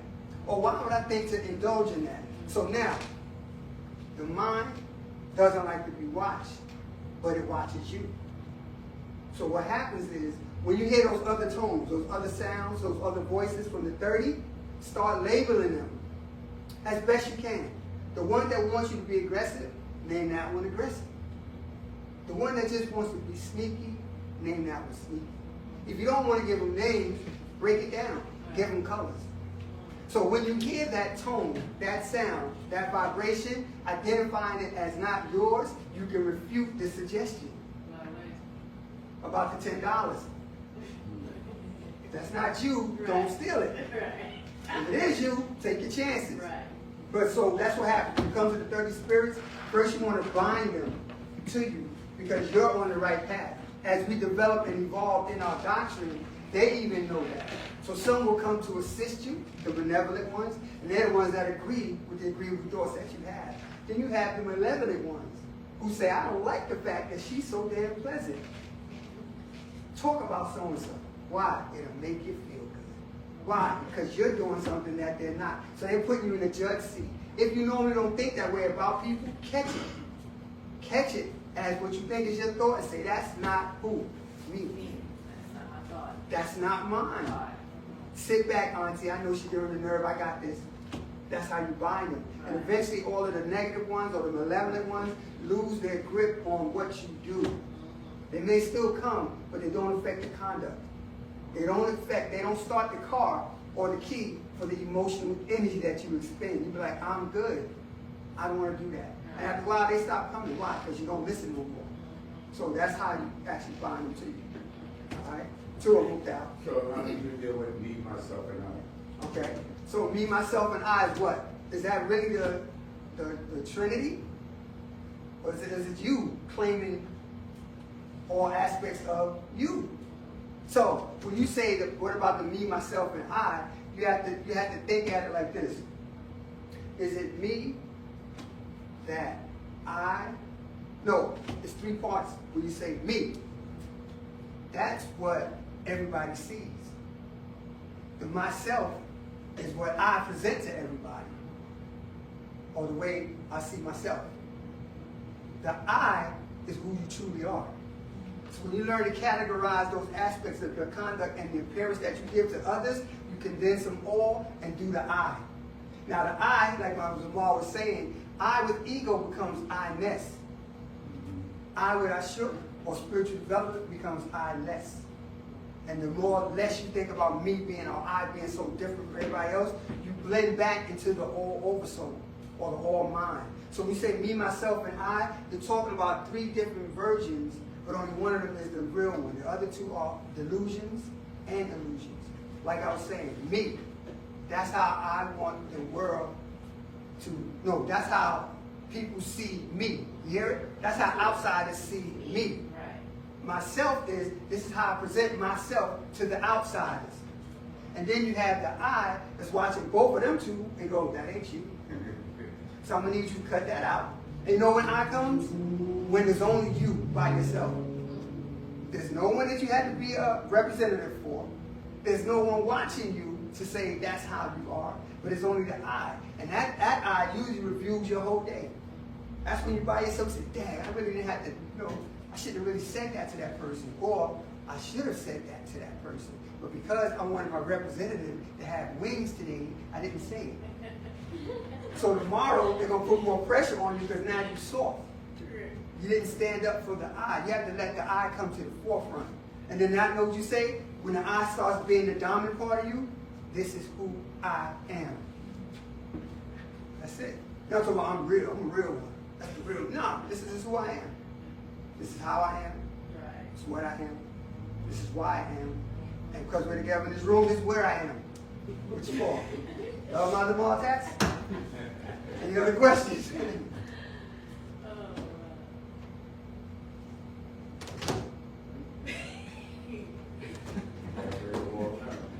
Yeah, hey, that was a good session. That's definitely going on OSM. Trust and believe that's going across the pond. They be like, what they do in New Jersey? Or we get to it. And it's all a shook at the end of the day. We get to it. You know what I mean? So that's just how we are. And again, what we do as student teachers, yes, we're here to answer questions to the best of our ability. But we're also here to build. Because at the end of the day, we're master builders. In and out of the sacred orders, even when we come in contact with each other. What do I say we're master builders? Because if we're both masters of ourselves, right? And we be building, we create a masterpiece. Right? That's my job, his job, your job, to build each other up. So that we can get on that path of spiritual development and don't go to the lower planes. Because they exist. Right? And if you contemplate on that, if you don't address the core, which is the I, and let the I come to the front, led by the soul, then you're going to run the risk of going in the opposite direction when it's time to go home. what I'm saying? All right. We have any other questions?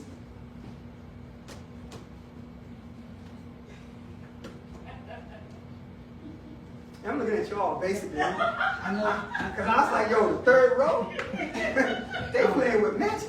The question that I asked, I see as another part. He said, how do we access or activate them? Oh, true. 8 and 9. The 8 that you mentioned? Yeah. Okay, one of the first things that we want to do is necessary. If you don't do this, the other things won't follow.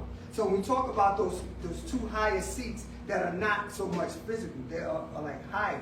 They exist in the intangible or in the mental part of self, right? So what has to happen is you have to make sure that you, which is what we started class with earlier, you have to make sure that you identify and lock in on tone A. Get the body vibrating the way it should. What happens when the body vibrates in A at all times? You don't even think about it no more. You're on A. Whatever side of the scale, females on that side, the males on that side, but we're all on the same scale. It's just because of the vocal cords and stuff like that, we have different positions on that scale. Once you get on A and you stay on A, something happens to the body. You start emitting a certain rate or frequency of vibration. When you do that, guess what? Everything, all the glands start to line up because you're vibrating uniformly as one tone or one wavelength. That wavelength goes like this. Now that your glands begin to line up, you're now opening up the patah, or the divine eye. Once the divine eye opens, you now see the world in reality. And once you see the world in reality, means you start to see the physical world as it is. You have peaks as you spiritually develop into the clairvoyant stage of self, where you actually see into other dimensions. And now you're able to access the properties of those dimensions while you still reside in the physical body. Meaning you start to say things that are so profound naturally that the listener is stuck. And then you have to circle back and explain it again. That's when you have the opportunity to live by the soul and have compassion when you explain it. Ego will make you say, you're dumb. I said it, forget it.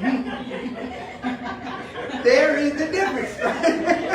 You're like, yo, you mean to tell me you don't understand how you can ride a bike in the 5th dimension and it don't have wheels? What's wrong with you? That's ego. Instead of saying those wheels are a concept of mentality, meaning they're going so fast they know what make a sound. Do you understand? And if they say yes, you're good. If they say no, you circle back around. Why? Because you've invited them into your outside, your intellect. You invited them by the conversation. So why invite them to not give them a refreshing drink? So they can feel relaxed in your company. You let them into your universe only to what? Subdue them, suppress them. Then they lead into going back again to depression. They don't, you know what I mean? We don't want to be the cause of someone not developing to them. Okay, so I have a question. Now, what's your question? What's the question, dear heart? What's up, beloved? What's good? Can you explain the different dimensions, break down the different dimensions? Because some people think that they're on top of each other when they're not. I got you. And explain the gates.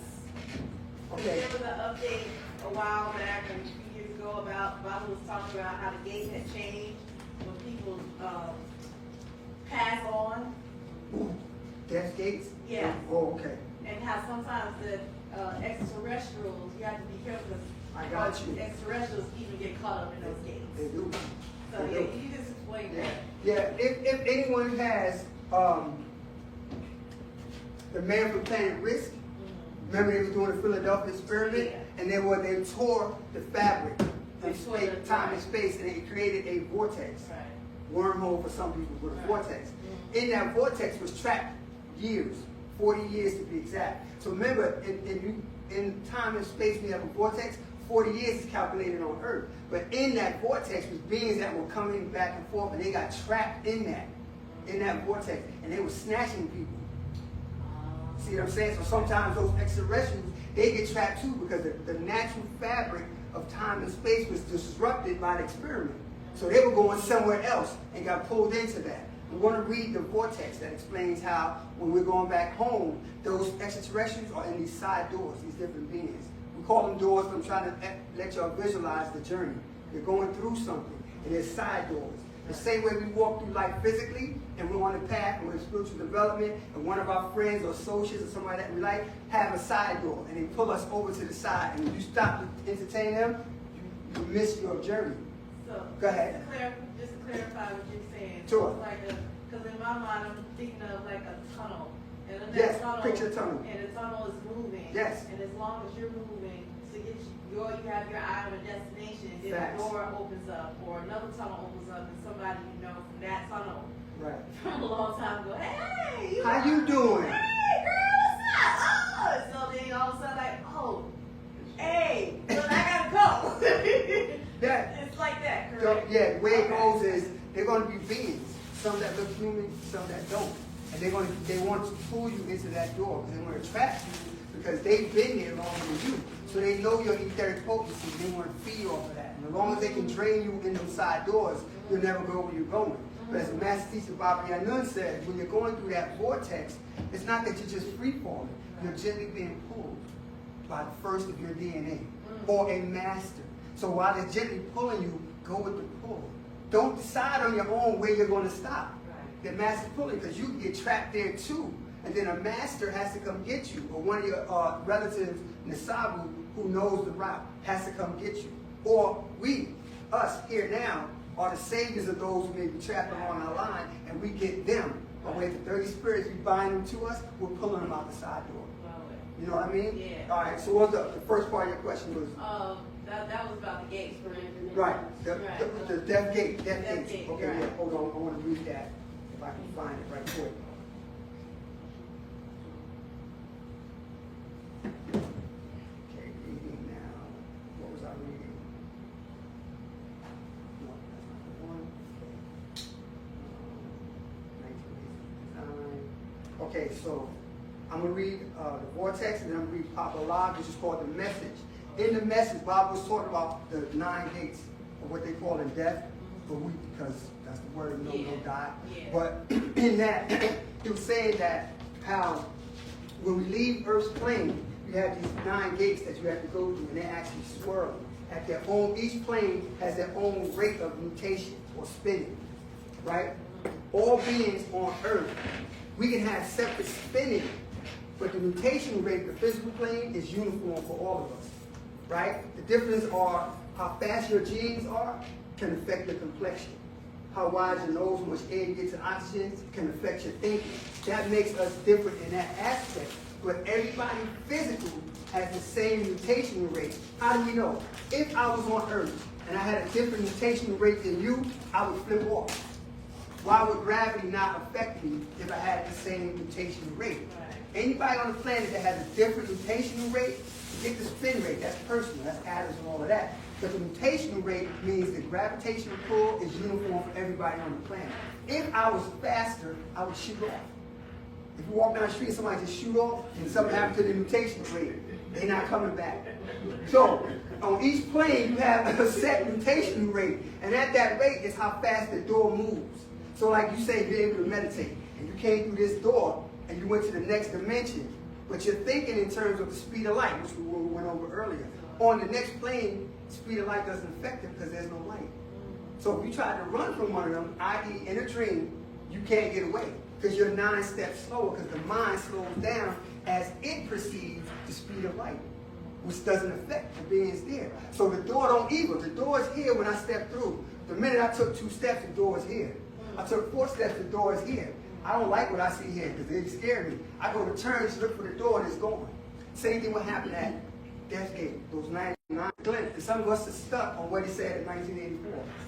This is 2025. You know what I mean? And some of us just catching on to words he said back then, myself included. I'm not above that. But because I'm a diligent studier, I love the aha moments when I get it. Lost. But by the time you hit the plane of souls, you should have lost every aspect of I-ness and be totally wahunnas, oneness. And now you can brush up on the mental plane, which now brushes you up to the bosom of Pa'ut, the all. Then you can comprehend when the Bible says you can't add to it or take from it. We hear it, but you won't really comprehend that till you come up to that degree and go, I see. Because now you begin to see all things clearly. And that begins again when you activate, you know what I mean, the higher glands. or chakras as they call it, right? Let me go to the vortex real quick and read that, because it was pretty interesting. All right, so this came out in 2013. So, the Master Teacher says, you have those who travel by craft to this planet, called extraterrestrials, and you have those who cross over vortex, wormholes, called extra-dimensional. Now, Nuwapians. Let me explain though. A vortex is like this. You see what looks like a tunnel, you said that, of energy spinning clockwise if you're going forward, and counterclockwise if you're going backwards. Let me stop before I continue. The Master Teacher is talking about, if you read in the Atomic, it explains what happens to you when you go backwards in time, and he explains what happens to you when you go forward in time. So if you want more on that, we'll seek out the Atomic. Bob gets into that. All right? So now, voices like that. If you're going backwards in time and backwards in time and space to become matter or physical, they all must be lined up to a moment. As you step forward, as you step toward it, you will feel it pull on you, on your body, like a magnet attraction. A sudden pull into it. That's you getting pulled into the vortex. You feel weightless. Your mind is still active. The three U's separate. Yet you are still one spirit, soul, ether, the real true Trinity, the real true divine Trinity. You know you are on your way to another place, realm, planet, and dimension.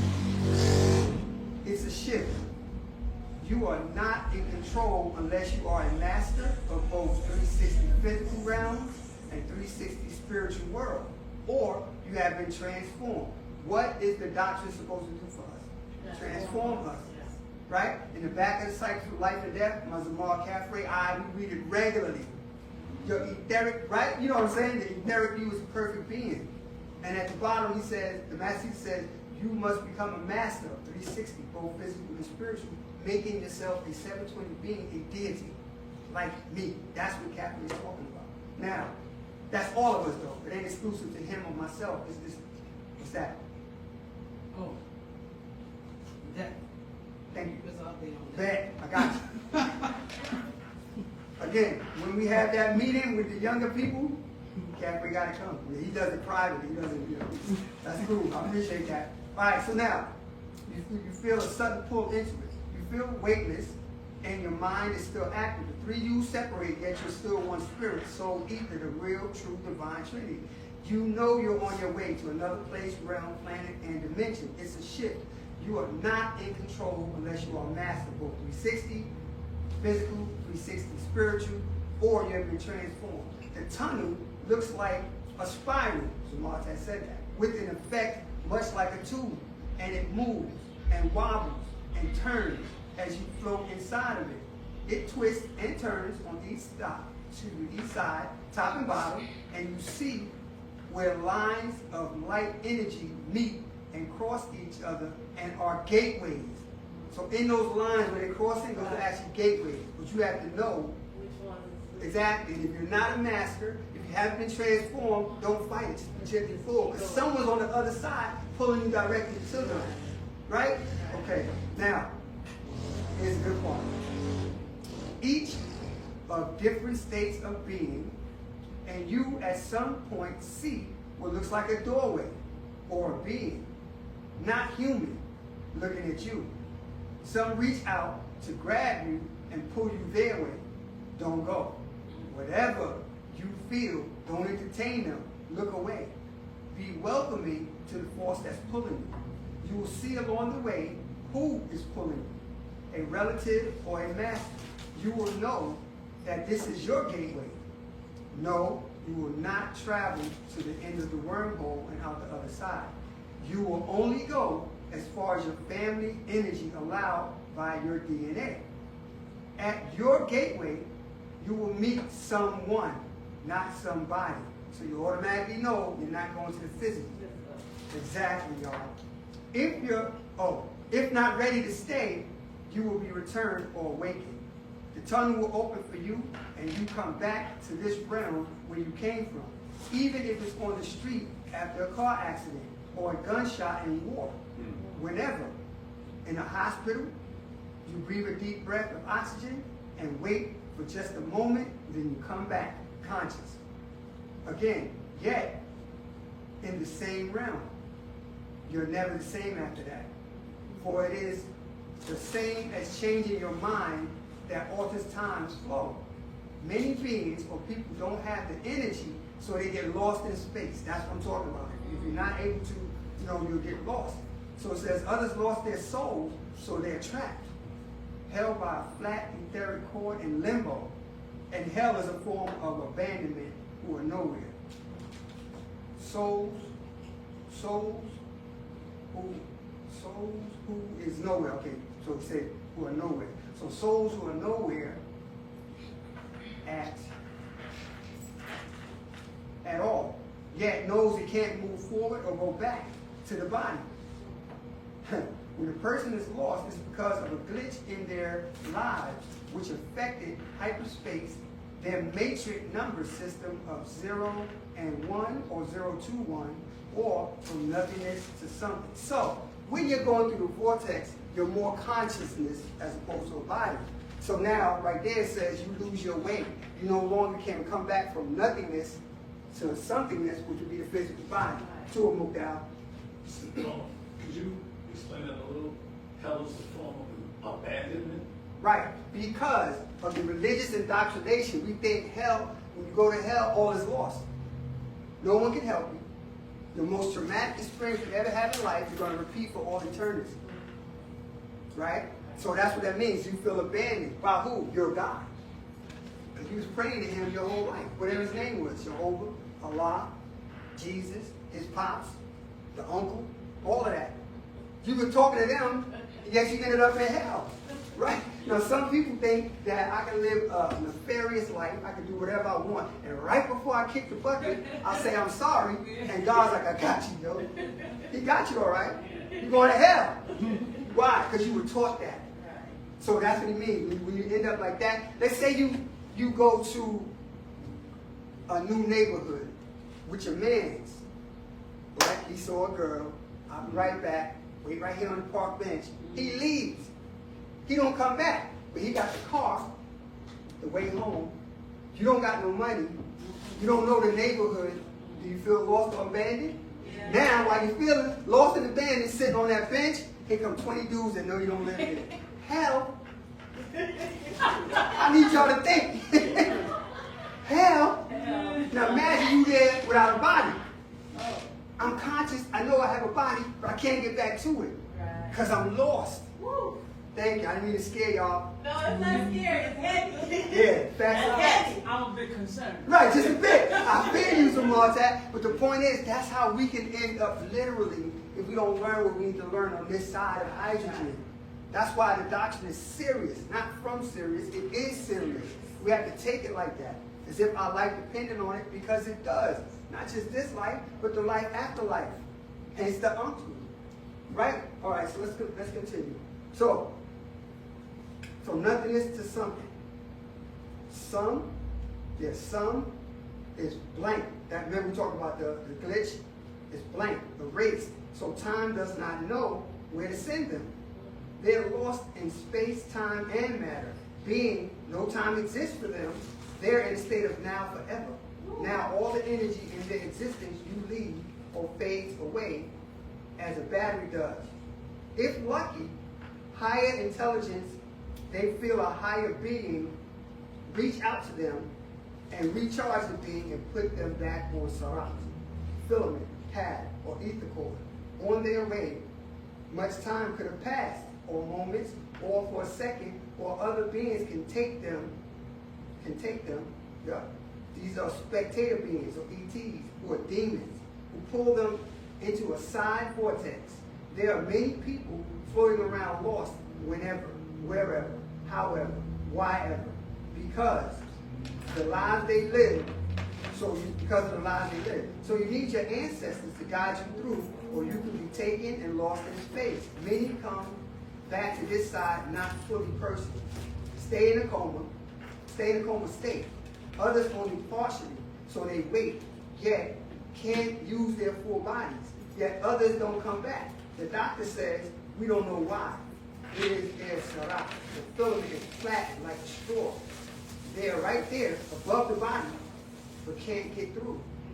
They see all around them and can't make contact. Can you imagine seeing the people you call and you yelling as loud as you can and they can't hear you, and you know they can't because they talk like you ain't there? And you're like, yo, I'm right here. Like, man, I hope he comes back. No, I am back. Yeah, I sure miss him. What are you talking about? But anyway, remember those new sneakers he got? You can't hear him. You hear all that? You can't say nothing. Because you can't make contact. Right. So this is another form of hell. You hear me? Because you're conscious of all of this and can't do anything. That's like, I love giving these examples, but that's like being in a full body cast and you can't really move and your nose itch. Thank you, moved out. You saw me. He felt it. He's like, damn. I mean, it's itching. There's a fly. He's tap dancing on the face because he knows he can't. Can't make contact. So now, this is another form of hell. They're so attached to things physical, be it sex, wealth, and drugs. Once they're ready to cross over, they get into a dead state. Then wake up and don't realize they're dead. So they try to react with the living, but they can't. They have desires when they die, yet they can't show it off or touch it, or touch physical people that can't see them. They call out, they reach out until they realize no one can hear them. It's a hell for them, for greed, desires, and attachments to the physical world and time, and they become wandering spirits unless one of their relatives comes for them, or a person who is brought up and can see as that of those who can see and speak to spirits. We're talking about the clairvoyance aspect of itself. The medium, they're more spiritually heightened, so they can see into the dimensions. Which you was talking about, how the planes are not on top of each other. Right. They're literally here. Yeah. Right? Yeah. Somebody could come to class and be so spiritually developed, they can see the spirits behind them. Right. Mm-hmm. You see what I'm saying? And they're like, oh, he's not alone. Right. Like, oh, okay. Right. My brother's there because the person might look Right. like look like him, right? But he's dressed different, and he's Right. not. Right. Yeah, that's right knowledge. So anyway, they can't unless their relatives come for them, or a person again who is a person who's brought up and can see, as of those who can see and speak to spirits. They will help them cross over and will be able to call on relatives to comfort them. This is a blessing, to be saved from a torment of that kind. Some never make it until their energy fades into nothingness. The strongest are those who pray, chant, and meditate, as Ma was just talking about that, who open a way now to their relatives on the other side. So chanting is not to sound good. That's why the Bible says some of y'all doing it wrong. It's not a concert. Right. Chanting is not to do that. It's to open a way to your ancestors. Because that tone resonates wide from A to the body, F to the planet, C to the cosmos or the universe where they dwell, the other dimension. So when you're chanting correctly, you open the way to them. That's what he's talking about. Those are the strongest of us who do that. Who don't say, I don't want to pray. I don't want to chant. Why? Because I'm God. Anyway, so open the way now to their relatives on the other side. This is why, he says, Bob says, this is our way, Mubarak, to reach out to those you are related to use now, to use while you live, so when that time comes, they will be there to greet you. And I'll stop right there. That goes on to other stuff. So, you know what I mean? If you want, I can read the death. Yeah. Okay. If y'all don't mind, yeah, I got it. Okay. Oh yeah, this is She just said, I ain't bringing you class no more. But this is humdinger. She ain't come. Yeah, read that. Okay, we go to dinner. It's dark. It's plain. So this one is more recent. It's not 2013. It's 2018. It's 7 years ago. Yeah, let us pray to catch up. This update from BABAH and YAANAN. 1. the abodes of death. One is called Mahbas, the terrestrial abode, trapped here. The next one is called Mahkad, the celestial abode, lost / confused.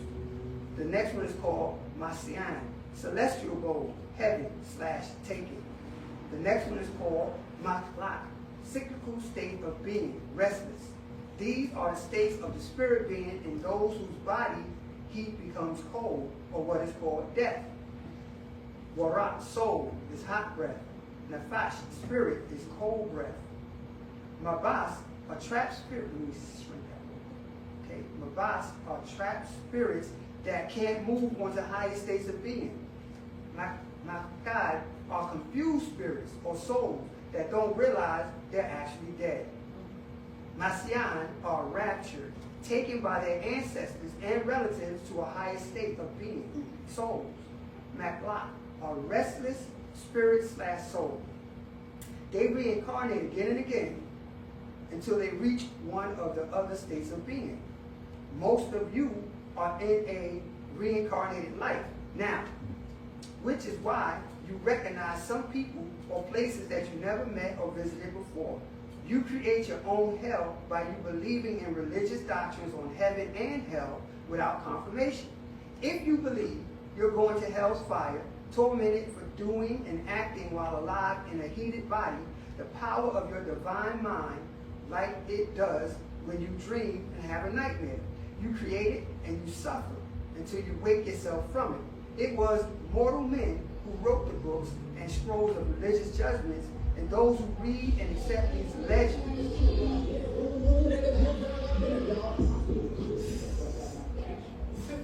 You're going to hell. You hear me talking, and you're going to drive by and wave. You go to hell, sir. So anyway, if you believe you're going to hell's fire, tormented for doing and acting while alive in a heated body, the power of your divine mind, like it does when you dream and have a nightmare, you create it and you suffer until you wake yourself from it. It was mortal men who wrote the books and scrolls of religious judgments, and those who read and accept these legends, lies, and fictional stories will, by their divine mind, create their abode, state of being. Good is within and without. Evil is within and without. Yet choice is only within, not without. I have much more to explain on the subject of death, afterlife, and you. Point number 3. I, as YAANAN, use 9% brain capacity. Malachi, 3% brain capacity. Rama, 3% brain capacity. The Hutui, 3% brain capacity. Harmony is inner reunification, becoming 3 in 1, and 1 in 3 is to know your real 1, Wara, soul, emotionality. 2, Nefesh, spirit, personality. 3, Bashar, flesh/skin, equaling sensations.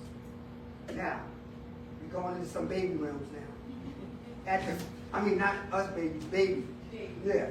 At the 5 to 6 week, the divine mother's body will produce the chemical CPH4. It is the power and strength needed for developing. All normal humanoids only use 1% of their brain capacity, and only the transport creatures, the dolphins, whales, use 4% of their brain capacity. This is mentioned in the cinema called Lucy. Remember that? Okay. Aliens can use up to 9% while in physical form. And if they become a triad, trinity, being, they become part of all. And they can use up to 24% linked to their genomes, which is 24,000 chromosomes for this state of existence. CPH4, Azam, equals inner energy. Nashat equals physical energy, linked to the Mafuzat in the male semen, sperm, and in the female ovum. When they connect in the womb at an exact moment in time, the divine spark ignites and true growth begins. Both physically, from inside the bone marrow to trigger the cell growth and lifetime cycle with the telomeres and zero-time reference. Not all have the divine seeds. Much too much mixing and intake of poisons and drugs, not enough divine alignment or contact. right? And then it goes on to the physical and the divine entity. But those are the stages of death, right? So which one you rest at depends on where did you stop studying, where did you stop developing, where did you get comfortable. And now you're going to realize, again, once the divine eye opens, or at what they call Mawat, or life after life, you begin to learn or know everything there is to know. Which means you're going to learn that you should have learned more. And that's the problem of our own making. We can avoid that, correct? Right. All right, let's do it, y'all. That's it. We have any other questions? No. You good back there? Yeah, All right. yeah. Third row, you good? Yeah. And she ain't bringing you no more. All Yeah, right. she's like, I ain't All right, well, we got some more. Somebody said, this is on Don Murray. Yo, Rob back, Don. Rob back, about the OSM. Thanks, Sobek, for being transparent on your session with the brothers Kim across the ponds. He said, what was the acronym to work you gave? Told me song. Okay, I wrote a song, but I want to hear it. Here you go. When I say we work through this doctrine, W is for warriors, O is for of, R is for right, K is for knowledge. Warriors of right knowledge. So we have to put in the work to be that. That was the acronym. You can use it. It's definitely not patented. Spread that. Because sometimes what do we suffer from, y'all? The disease of laziness. It is so easy to slip into that. You know you got to get up early. But that alarm clock, so you ain't got to hit me. Don't be violent. Oh, you touch it all ever so softly. What's that other thing called? Snooze? And you go back and then pillow hugs you and loves you because it's posturepedic and now you're lazy. You get up, you're late, now you don't want to go to work, so you got to think of an excuse. I'm late. Oh yeah, my hamster had surgery. Right? All types of madness, so you don't have, and if you do that enough, you literally start to become lazy. Right? I'm being funny, but in reality, we become lazy. Right? Because you say to yourself, I'm going to make a commitment. I'm going to read something every day in the doctrine. Why? Because it keeps me on point. Right? So you ate before you read, and now your stomach's like, yeah, we good. You read the label. You ain't got to read the book. And now all of a sudden you skip Tuesday. You skip Tuesday, and then now it's Thursday, and you ain't read nothing. Now you know what I mean? That's that doubt that sets in. And that ego. I know enough. I ain't got to read it today. And then when you run into one of us, they're like, what's the last book you read? You're like, is it white man's Christianity? If you don't get out of here, all this here after doctrine, you know what I mean? So we have to avoid that. You got a question? I found the thing you did. You sent it to me? Oh, okay. Oh, good. Yeah, send that. And we can close out with that. So you send that to me. I need to save that. Pandemic, that's what it's called? Yeah. So can I read the whole thing? Or what part is it at? You can read from number 8. Number 8. Right Gotcha. now? Yup. Okay. All right. And does this have a date? Nope. Okay, it's called By the Times, Pandemic. You said go to 8. Okay. Okay. Point 8. The Andromedans are by nature androgynous, neutral gender. 9. They have many subseeds. The highest are 2. The hermaphrodites and hermaphrodites. Those are physically neutral gender beings. The next level, those born with 2 spirits in one body, male and female. 1, born physically male, spiritually female. 2, born physically female, spiritually male. Next level, pleasure seekers of any gender considered the lower class. So if you're seeking pleasure, even amongst the Andromedans, that's considered the lower class. Isn't that considered the lower class for us too? Yeah. Carnal desires? Yeah. So that's the universal rule. Yeah. That's going to prohibit you from even developing and elevating where you need to go. Exactly. So, point 10. The United States of America has become their new capital. LGBTQ Rainbow Coalition 11 is now in place by Andromedan aliens, extraterrestrials. Let's go to 12 real quick. 12. The Adamite males support it. They support this transfer of dominion and rule, being most of them are bisexuals. Now I'll stop right there. So that's the Okay, well, I keep going. 13, I don't want, this is a smoke-free podium. You want me to keep going? Okay, so the genetic mark of the beast. 13, it took the children of the devil, Adamites, Amorites, of Canaanites, 400 years to make the Negro. Genesis chapter 15, verse 13 through 16, from 1600 AD to 2000 AD, 1600 plus 400 equals 2000. 14, the new Negro cannot dance, sing, and this old school in the back, this us, they can't do this third one, dress. we stay with the liquid, they can't dress. Okay, 15. They have been offered wealth and fame for their uniqueness as Africans. 16. We have our work to do to save their loss of genetics and soul by the new seed nutrionoids, or Hebrew Strong's number 1755, DUR, that's D-U-W-R, which means gyrate. The double helix DNA chromosomes change from God's with a big G to God's with a little g to the image of Adamites. That's it. Okay. And what's that reading? Where that's coming from? This is coming from a reading called, I just had it. By the time pandemic. Say that again? By the time. It's called By the Time Pandemic. And where can we get that from? Right here. Hey, after class, we shut this off, I will read it again, and you just write it down, you know what I mean? We definitely, we do that. You know how we do after class anyway. Sorry, but for those that are watching, you in Jersey, that's your fault. That's your fault that you're not sitting here with us. But we appreciate those who are not. There's always love for y'all, for our online family. Do you have any other questions?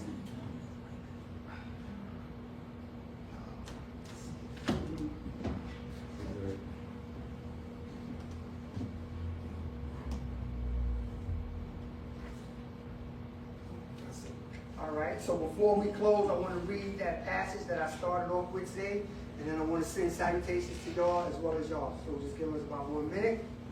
This is the master teacher. He says, I have a serene confidence in our Muslafu ancestors, Natharu overseers, and Merzaku providers guidance and protection on this journey through life as saviors of Wu-Sabat. With that supreme confidence, again, we lose fear, correct? So my salutation to you and to you is for, may we never forget who and what we are. And may we ever strive to make better where and why we are. And with that, we're going to end class today. My Jamal can come up. Yeah, that's right there. The flames right?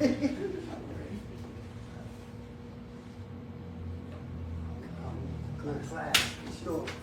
Tawakun, y'all, Tawakun. Why do, why shook, we see y'all next week.